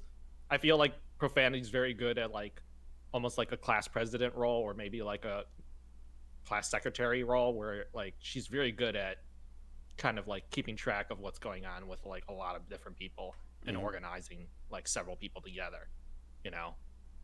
I think we've all kind of fallen into our own roles in the school of Marbles. It's a good joke, Yusuf. Thank you for that. It's a What did chemistry you joke. say? That sounds more like Tierra. Oh no, here, no, this is What did you say? right there. When I asked Sheds if he gets salty, he said NA. It's a good one. He said NA. Oh my god. It's a good one. Get out of here. It's a good one. Yeah. I don't know. I'm like, I would see myself as like a, I don't know, newspaper editor, yearbook editor. Okay, yeah, yearbook no, editor, yeah, for sure. Head of the Where student it's like, council. I'm not a cool kid, that's for sure. Yeah, But you're that the- doesn't mean I'm not friends with cool kid or don't hang out with them occasionally. But You're the, I'm not. you're the, you're the I'm not student cool council kid in this- president. Yeah, I'm not the cool kid. I'm like, yeah, you know, I'm slightly on the nerdy side of it, but it's like he's nice enough and friendly enough that everyone's like nice to me. So, Mhm. which I feel like that's how I was in school too. I was definitely not in the popular crowd. It's not to say I didn't have a good amount of friends and I was on friendly relations with, you know, I had decent relationships with all types of people, but Mhm. I was not a cool kid. And so I joke about that a lot in Marvels too. Is like, I don't think I'm a cool kid. Like, I see there's like a lot of cool kids out there, but Mhm. I don't think I'm a cool kid. Occasionally, the cool kids will give me a nod and say hello, Right. and I'm like, oh my god, dude, so and so totally says hello to me in the hall today. It was like amazing. Mhm. But you know, Does that mean we're friends now? we'll risk carrying the metaphor beyond its boundaries. But you know, the cool kids are not the successful ones, usually. Right. Yeah, like after high school. Right, so- After high school, they're not as successful. Yeah. Is that what you're trying to say? Yeah. So you know, there might be strength in not being one of the cool kids. Right. So. You don't want to like peak too early. I totally get it though. Are we about to wrap up? Do I have more time? Or is... It's amazing because I still have like 5 questions left. I actually didn't Well, think I had ask your enough. questions then. Didn't think I had enough prepared. Well, Yeah. it's all right. So let's do this. You need to find your question you still need to ask, and we'll end with that. Like the We'll end question with that. you need to ask. The question that I need to ask. For me, let's see. I don't need this one. I don't need this one. I'm gonna do one more, and then you can end with the one you have to ask. Oh man, I've did asked most that. of my questions. Let me see. Okay. You know, let's just do this. Is Hearthstone still a thing? Oh my god. Okay, this will take the whole time. I don't think I need to ask my question. This will take the whole time. Great. All right, is Hearthstone still a thing? First of all, I don't know if you saw, Edwin got nerfed. Ooh. They finally nerfed it, which was like the thing that they didn't touch for the longest time. For those of you who don't know, Edwin Van Cleef has been around since the original. That's one of the first, double death Rogue rattle, right? legendary. Yeah, Edwin's the one, like every single unit, every single card you play adds stats onto it. Yeah. So it's like the one where you chain a bunch of combos together as Rogue, and then Yeah. you drop it and it becomes a big 3-drop Yeah. because you did like 50 other things before you did it. Mm-hmm. So it finally got bumped. I think now it's a 4-drop. So it's like a big meta changer. Is Hearthstone still a thing? I think that Hearthstone is was having problems and struggling for a while, but I think that they decided to invest in like changing Hearthstone. So like they knew that standard felt like it wasn't getting anywhere. I really think, I mean, for someone who's played Hearthstone, you know that like it's been stale for a very long time. Yeah. So they decided to invest their IP and use other ways that they can like have a core game and engine already running, but they decided to add in different play modes, right? There's like duels now. There was always arena. There was always brawl. Now there's battlegrounds, which is like the new thing, kind of their take on the auto battler. So I think that, like, say what you want about Blizzard in the sense of like, oh, it's like a big company and whatever, and there's like hundreds of thousands of devs and people working on it and whatever. There's something to be said about the fact that because they have people beyond just devs, but people who are like number crunchers and can see like the writing on the wall, that somebody up there, not necessarily a dev, but maybe a business person, made the decision of like, we can't invest in the same like strategy with Hearthstone. We need to use this IP and other ways to grow this because this is not getting its rate of return anymore.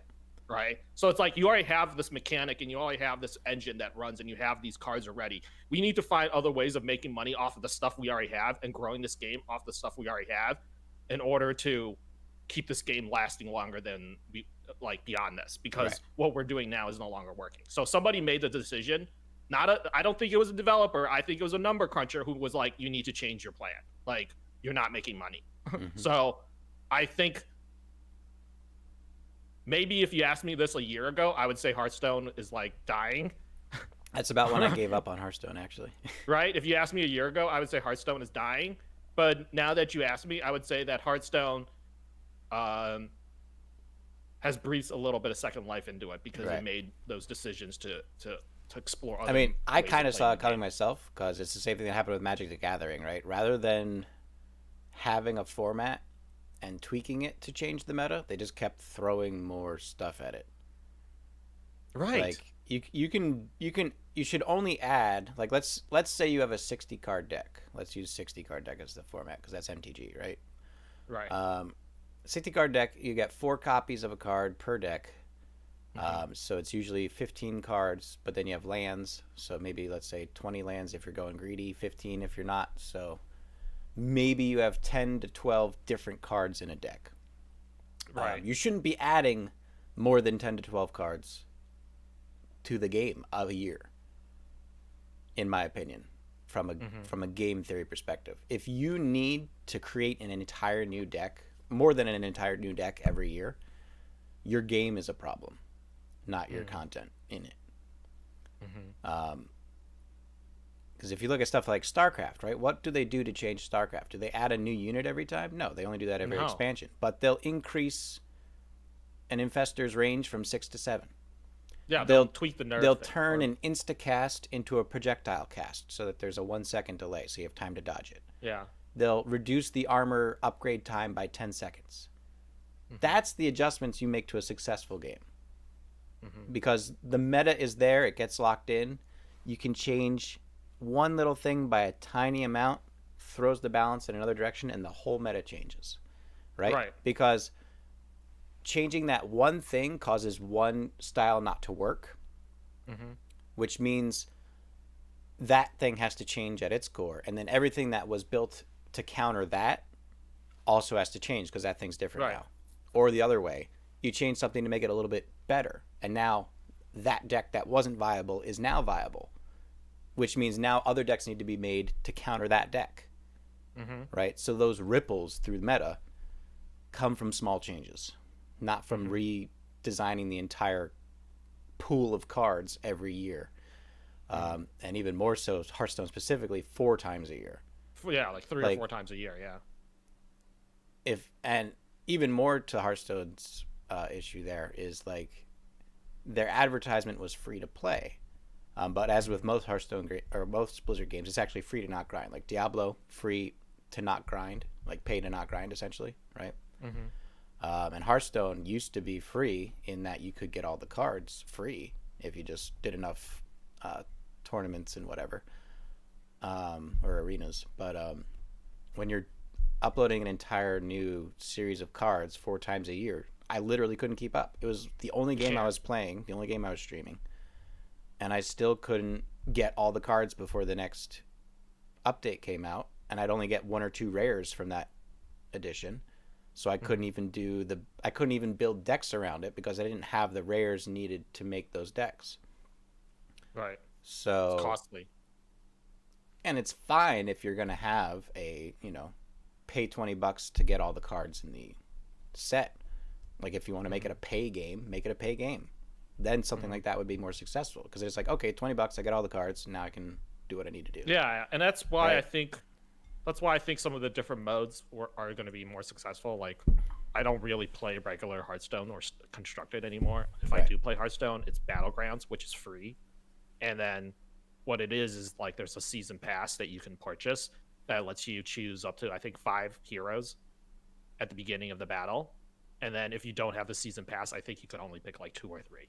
Okay. So it's like, Right. for the extra option of having more heroes to pick from, you pay $20 for a season. $20 a season is like, I think it's like 3 months or whatever, So 3 or 4 months. And that's kind of what I say. It's like, they went down the same path that a lot of deck building games go down, which I don't know why people haven't learned yet. Like, it's not like these people don't have market research. It's not like these people don't know what has and hasn't worked to other deck building games in the past. So it always troubles me that that always happens where they are basically recreating the entire card pool every year, and it's like, if you need to do that, your game's not good. Dominion, do you know the card game, like physical card game Dominion? Yeah, I've heard of it. It's kind of the same thing. You get 10 cards. Basically, you have 7 mana cards and 3 purchasing cards, and there's a set of cards to choose from. 10 cards, and basically you just have to buy cards to put into your deck. So every game's different because you randomly pick which 10 cards are going to be in the shop pool to build your deck from. And there's only so much you can do, right, with your turns, because you only have the 3 purchasing cards to start with. So in real time, you're figuring out, like, do I need to get a bunch more purchasing power first, or can I just buy this 2 cost thing and spam it and get rid of my cards I don't need, right? So there's this idea of, it's a really good game, and I think they've only done like 3 or 4 expansions. Very rarely. They had one big expansion that kind of doubled the card pool, but I think that was needed because the first version was so small. It kind of felt like you started playing the same games twice over. Like, even though it wasn't always, like, your chances of having the same exact 10 cards to choose from are virtually none. The function of the cards was similar enough that it kind of felt like, didn't we already do this? Like, that's this. I see these cards, I do this with the deck, I win. Like, it became kind of programmed in. So they did have one expansion that like doubled the card set, but I think that was needed to add enough variety to keep the game fresh. But since then, I don't think they've updated it too much. And that's the sign, in my opinion, of a good deck building game, is you don't have to change the card pool to change the meta. You can just, especially with a digital card game, like, you have so much, it's so easier to tweak meta in a digital card game. Yeah. Why would you go down the physical card route that has always proven to be bad? Yeah. It boggles my mind that they went that way. But I'm glad to hear that they are working in a better direction now. So, yeah. Decision making. It's actually, that kind of works with my question. My final question is, like, decision making from higher ups. I know this is like a segue, but I think this will end it nicely. Decision making from higher ups. We talked about the studio. I actually just want to talk about Twitch then. Is that, like, with all the stuff that's happened in the last year, as far as decision making, things like DMCA, things like banning certain people or not banning certain people, and banning certain words, and then removing certain emotes, and just like the typical Twitch drama that's happened in the last year. Like, I venture to say you're one of those people who's never had rose-colored glasses when they looked at Twitch as a platform. Nope. But, like, I think, some of us kind of had that, or coming into it, maybe because we're sheltered by marbles, that, like, we don't see it as, like, a business platform so much as, like, a community, right? Which is, like, kind of the thing that they always tell you, that it's like, oh, Twitch is a community, and coming in, you're like, meet these nice people, and, like, you chat and you have a good time on Twitch and stuff like that. But I venture to say you were never one of those people who got taken in by that idea, that you always saw your relationship with the platform as, like, a business relationship, right? Pretty much. That's a great question, because that's going to tie in literally everything we've talked about today. So well done. Yeah. Well done. Thank you. That's usually my job, but I'll let you. You've been here before, haven't you? Yes, this isn't your first time on the talk show, is it, GJC? The segue's so good. You've done this before, haven't you? Making my job easy. I love it. All right. Okay. Again, going back initially to the priority, you need to know what you want to get out of this, right? So someone like CC Kinnison, who I always think needs more support because they deserve it, is happy where they are with sub 1,000 followers right now, because it's just something for them to do. You know, they're retired, they're having a good time, they've got good people to hang out with, they're happy doing what they do. I wouldn't recommend CC Kinnison change anything. I think his stream is perfect for what he wants it to be, and I hope it continues to be more and more successful, because he has more fun the more people he has to talk with, which is why I give him support. But he doesn't need to change anything, because he knows what he wants to get out of his stream, and he's getting it. Um, but if you want to look at it from the perspective of Twitch, and I'm definitely not the first person to say this, you're a small business owner, right? Mm-hmm. Twitch is the franchise, and you're buying a store. So, like, if you make Twitch McDonald's, you are the McDonald's manager of that location. Mm-hmm. You have staked your claim. You have customers coming in and out all day, every day. Right. You have to be in charge of your own advertising. You have to be in charge of your own staff. You have to be in charge of your own hours. You have to be in charge of your own stock. You have to make sure that the product you're putting out is the quality it needs to be. And if you do well, the franchise will invest in you. And if you don't do well, the franchise will discard you. That's the reality of Twitch. It is a franchise, and you are the fast food joint. So if you look at it from that perspective, not one thing Twitch has done is particularly upsetting. It can be frustrating. It can be something that works against you. But at the end of the day, if Twitch is the franchise you chose to buy into and you want to be successful on Twitch, you have to play by Twitch's rules. So getting hung up or refusing or whatever a change that comes down from the franchise is only going to hurt your business, right? So, okay, streams don't count viewers if they have more than 4 open. And everyone's like, oh God, death of marbles. No more 500 tabs every day. No, it means now you need to stick out. Like we were talking about before, you can't tread the middle anymore. You got to find an extreme and you got to race to the end of it. That's all that means. You have to be the reason people go to the marbles category. And there's enough people in the marbles category for everyone to be successful doing that. It's not like we're competing, right? There's maybe 200 active marbles streamers on a regular basis, maybe 1,000 that stream monthly at least, right? Or whatever. I don't know the numbers, but it's not that many. Yeah, concurrent streams. Sometimes we're less than like 50 streams. You know, like it's not that many. So there aren't that many on a regular basis. And there's over 1 million eyeballs hitting marbles every season. So quick math, 1 million divided by 200. no one's floating around, with, 10,000 viewers hogging the other 10,000 from everyone else, right? So unless everyone in marbles has 10,000 viewers, there's still plenty of eyeballs to catch.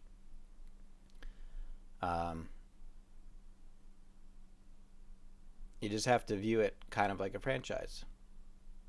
So DMCA, that's protecting. I would not say XQC has anything to do with marbles. They used to. They used to have good YouTube content that brought a lot of attention to the game early on. And sure, they make a splash every once in a while when they come in and do some record breaking or whatever.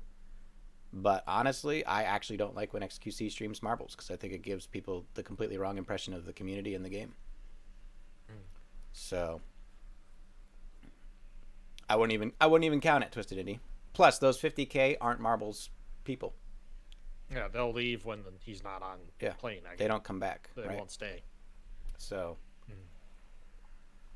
they could, there's always, as Pixel said, there's always that bleed out, right? When people like XQC go in, some people are like, hey, I want to see more about this game. And they will go out into the other tabs and see, who else is streaming marbles and what else is being done with the game. And those are the important people to catch when you have that opportunity. So it's not saying it's a bad thing to get that exposure, but I would say those anomalies are few and far between and don't do much for the game other than a publicity stunt, right? Oh, included in the numbers. Yes, they are included in the numbers. Yes. I'll agree with that. They're definitely included in the numbers. But still, I would argue there's at least 10,000 viewers for every regular marbles streamer that's active in the community today. I would definitely say that. Maybe at least 1,000. if I have to be real generous, 1,000. And I don't know too many regular marble streamers that are getting, 1,000 views average for their stream. I don't think it's happening. I don't think it's happening. Well, like I said, Not so right now. Maybe one day. there's plenty of people out there. It's just now the game isn't grinding, which is good. The game is being the reason people click on the category. Yeah. I think it's hard. I just don't think it's viable for most of us to to become successful necessarily grinding. In the sense that I'm not saying it can't be done, because it obviously can be, but I'm not saying grinding is what makes you successful. Consistency Right. is what It's the made those consistency people that successful. grinding puts you into. Exactly. The consistency, by grinding you become very consistent, and therefore that is what made you successful. Yep. But not all of us, whether it's because we have lives outside of marbles or just don't have the time of day in the day of every single day to be able to commit to that, and most of us aren't full-time streamers. We have other jobs. Yeah. So I think the probably part of that is for the vast majority of that can't be the path that we decide to take with marbles. I think it's very hard for some of us who've been around for a long time to get out of that mentality. I know it's taken me all year, if not more. My whole career, it seems like marbles, I've been trying to get away from that. I just love cranking races, and I love running races at that speed and that pace, but I can't keep that pace all season long, and I can't count on that alone to grow my stream. Yep. Doesn't mean that I'm gonna stop being a grinder friendly stream. No. Right. I'm always gonna look out for my grinders. I'm always gonna make sure everyone gets their energy and tiers, but I'm not my expectations for the game and for the community I feel finally set to reality, and what's I've seen it very clearly, not just Twitch but the game and community in a larger. You're I feel like I'm finally seeing it clearly and being okay, this is this is the roadmap that I want to take now. And it's a hard decision, right? A lot of us are still struggling to find our roadmap into how we can succeed on Twitch and in this, a lot of wasted time. Like I said, that's why I asked the question about what your thoughts are with Twitch as a platform this last year. Yep. A lot of frustration and stress and tears and unneeded stress is spent on these things that the platform or the studio or other people have done to the game that you stream or to the platform that you stream on, that frustrates people and upsets people. Right. And these things are things that are out of your control, and the faster you could adapt and change towards that, the less stress you'll have, I think. Yeah, just parallel it to the pandemic, right? You could be an idiot, not wear a mask, protest your restaurant being closed down, whatever. But the rules changed. Yeah. You needed sanitation at your cashiers. You needed plexiglass between you and your employees, or the customers and employees, right? You need to not have people in the building. You need to prioritize delivery and takeout. Right. The people who protested and refused and whatever, they don't have restaurants anymore.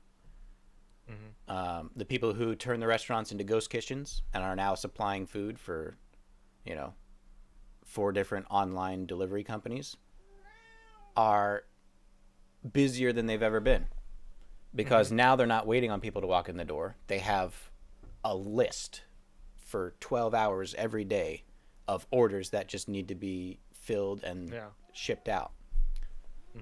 So it's the same exact thing with Twitch. If the rules change, you can complain about it and die, or you can accept it and incorporate it. Yeah. And if you really want to get down to it, it's a good thing with what has happened this year on Twitch. DMCA means Twitch is now being taken seriously. It's big enough now to be taken seriously, right? You have a cat now. Oh, Mr. Bigglesworth.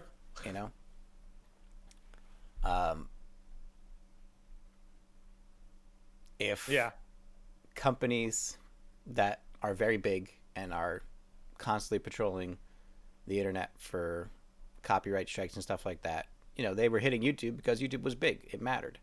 They weren't hitting Twitch because Twitch wasn't big. It didn't matter. Now Twitch is big enough that it matters. That's a good sign. They're changing, the radio station. They're changing bits and subscriptions. That's because Twitch is doing better. They're getting bigger. And it's just like a corporation, right? When you have the mom and pop store, yeah, you can stand on the 2 forklifts and lift it up to the top of the storage rack to get that thing. That's fine. But when you have 500 companies, 500 stores across the company, you're going to have to put some chain up down the aisle, make sure no customers are around. You're going to have to get the right hardware. You're going to have to get the strap harness and the reflective vest and the hard hat. And then you're going to have to get the lift that's designed for people and use that to get up there and make sure you have 2 other people, one holding the ladder and the other operating the lift. And, right? Make sure you have insurance in case any of that right. goes wrong. So it's the same thing, right? You're going from the mom and pop Twitch to the franchise Twitch. And that's a good sign from the business perspective. I'm very much against corporations, at least economically. I think there should be severe restraints on them, but that's a whole different talk show. But for something like social media, it's a very good thing. Yeah. That's the place to have corporation, is social media. So, yeah. Sounds good. You answered that. I like that. That was good. It tied it up nicely because that was really good. Covered everything we talked about today. Well, that's going to do it for the show, ladies and gentlemen. Thank you all for watching the YouTube portion of the show. We'll do a little bit of chat Q&A after the show, but you have to be here live to catch that. So make sure you tune in on Saturdays if you want to be a part of that part of the show. Thank you, GJC, for being here. Always good to have you. Had to sneak them in because I had a cancellation this week, but it was a bit anticipated, so I hope you had enough time to prepare ahead of time. Well, I did. Awesome. Anything you'd like to promote coming up, either end season or next season? Let's see. We're gonna do, every week we do my show, Monday nights, usually around, I would say 7:30, 8 o'clock Eastern on Mondays. We talk about like a different thing to do with streaming or marbles, usually to do with marbles. This week we're going to talk about DMCA. That's why I kind of brought it up. So you got my brain. I love hearing your perspective on it because I think it's just another point of view looking at the same situation. But I think in the end we draw to the same conclusion. So I like that. But yeah, every week we do a show about marbles, and then Thursday we do Thirsty for Taylor Thursdays. Come in for every Grand Prix winner, get some booze money, and then Fridays we have the pizza tournaments from 7 to 10 every week. So good stuff. It's always every single time I stream. Usually it's an event. End of season 1 hour track. You in? Yes. Okay. Right. So that's what I was gonna see. Is like, what are we gonna do for that? I'll be orchestrating that. I gotta get this. I gotta get a lot more stuff sorted out. But I do have. I kind of want to. I still have 2 weeks to work this out, right? Yeah, I know you do. I got 2 weeks. So. I just hopefully know, Tuesday. What day you're gonna do it on? Tuesday, I should be able to get the word out and start orchestrating that. So. I was thinking what would be. I don't know. I want to be able to give out pizza or something for that. Yep. For that. So I'll get the word out again. Hopefully sometime next week. Cool. Thank y'all for watching. We'll see you next time. Bye. We'll see you next time.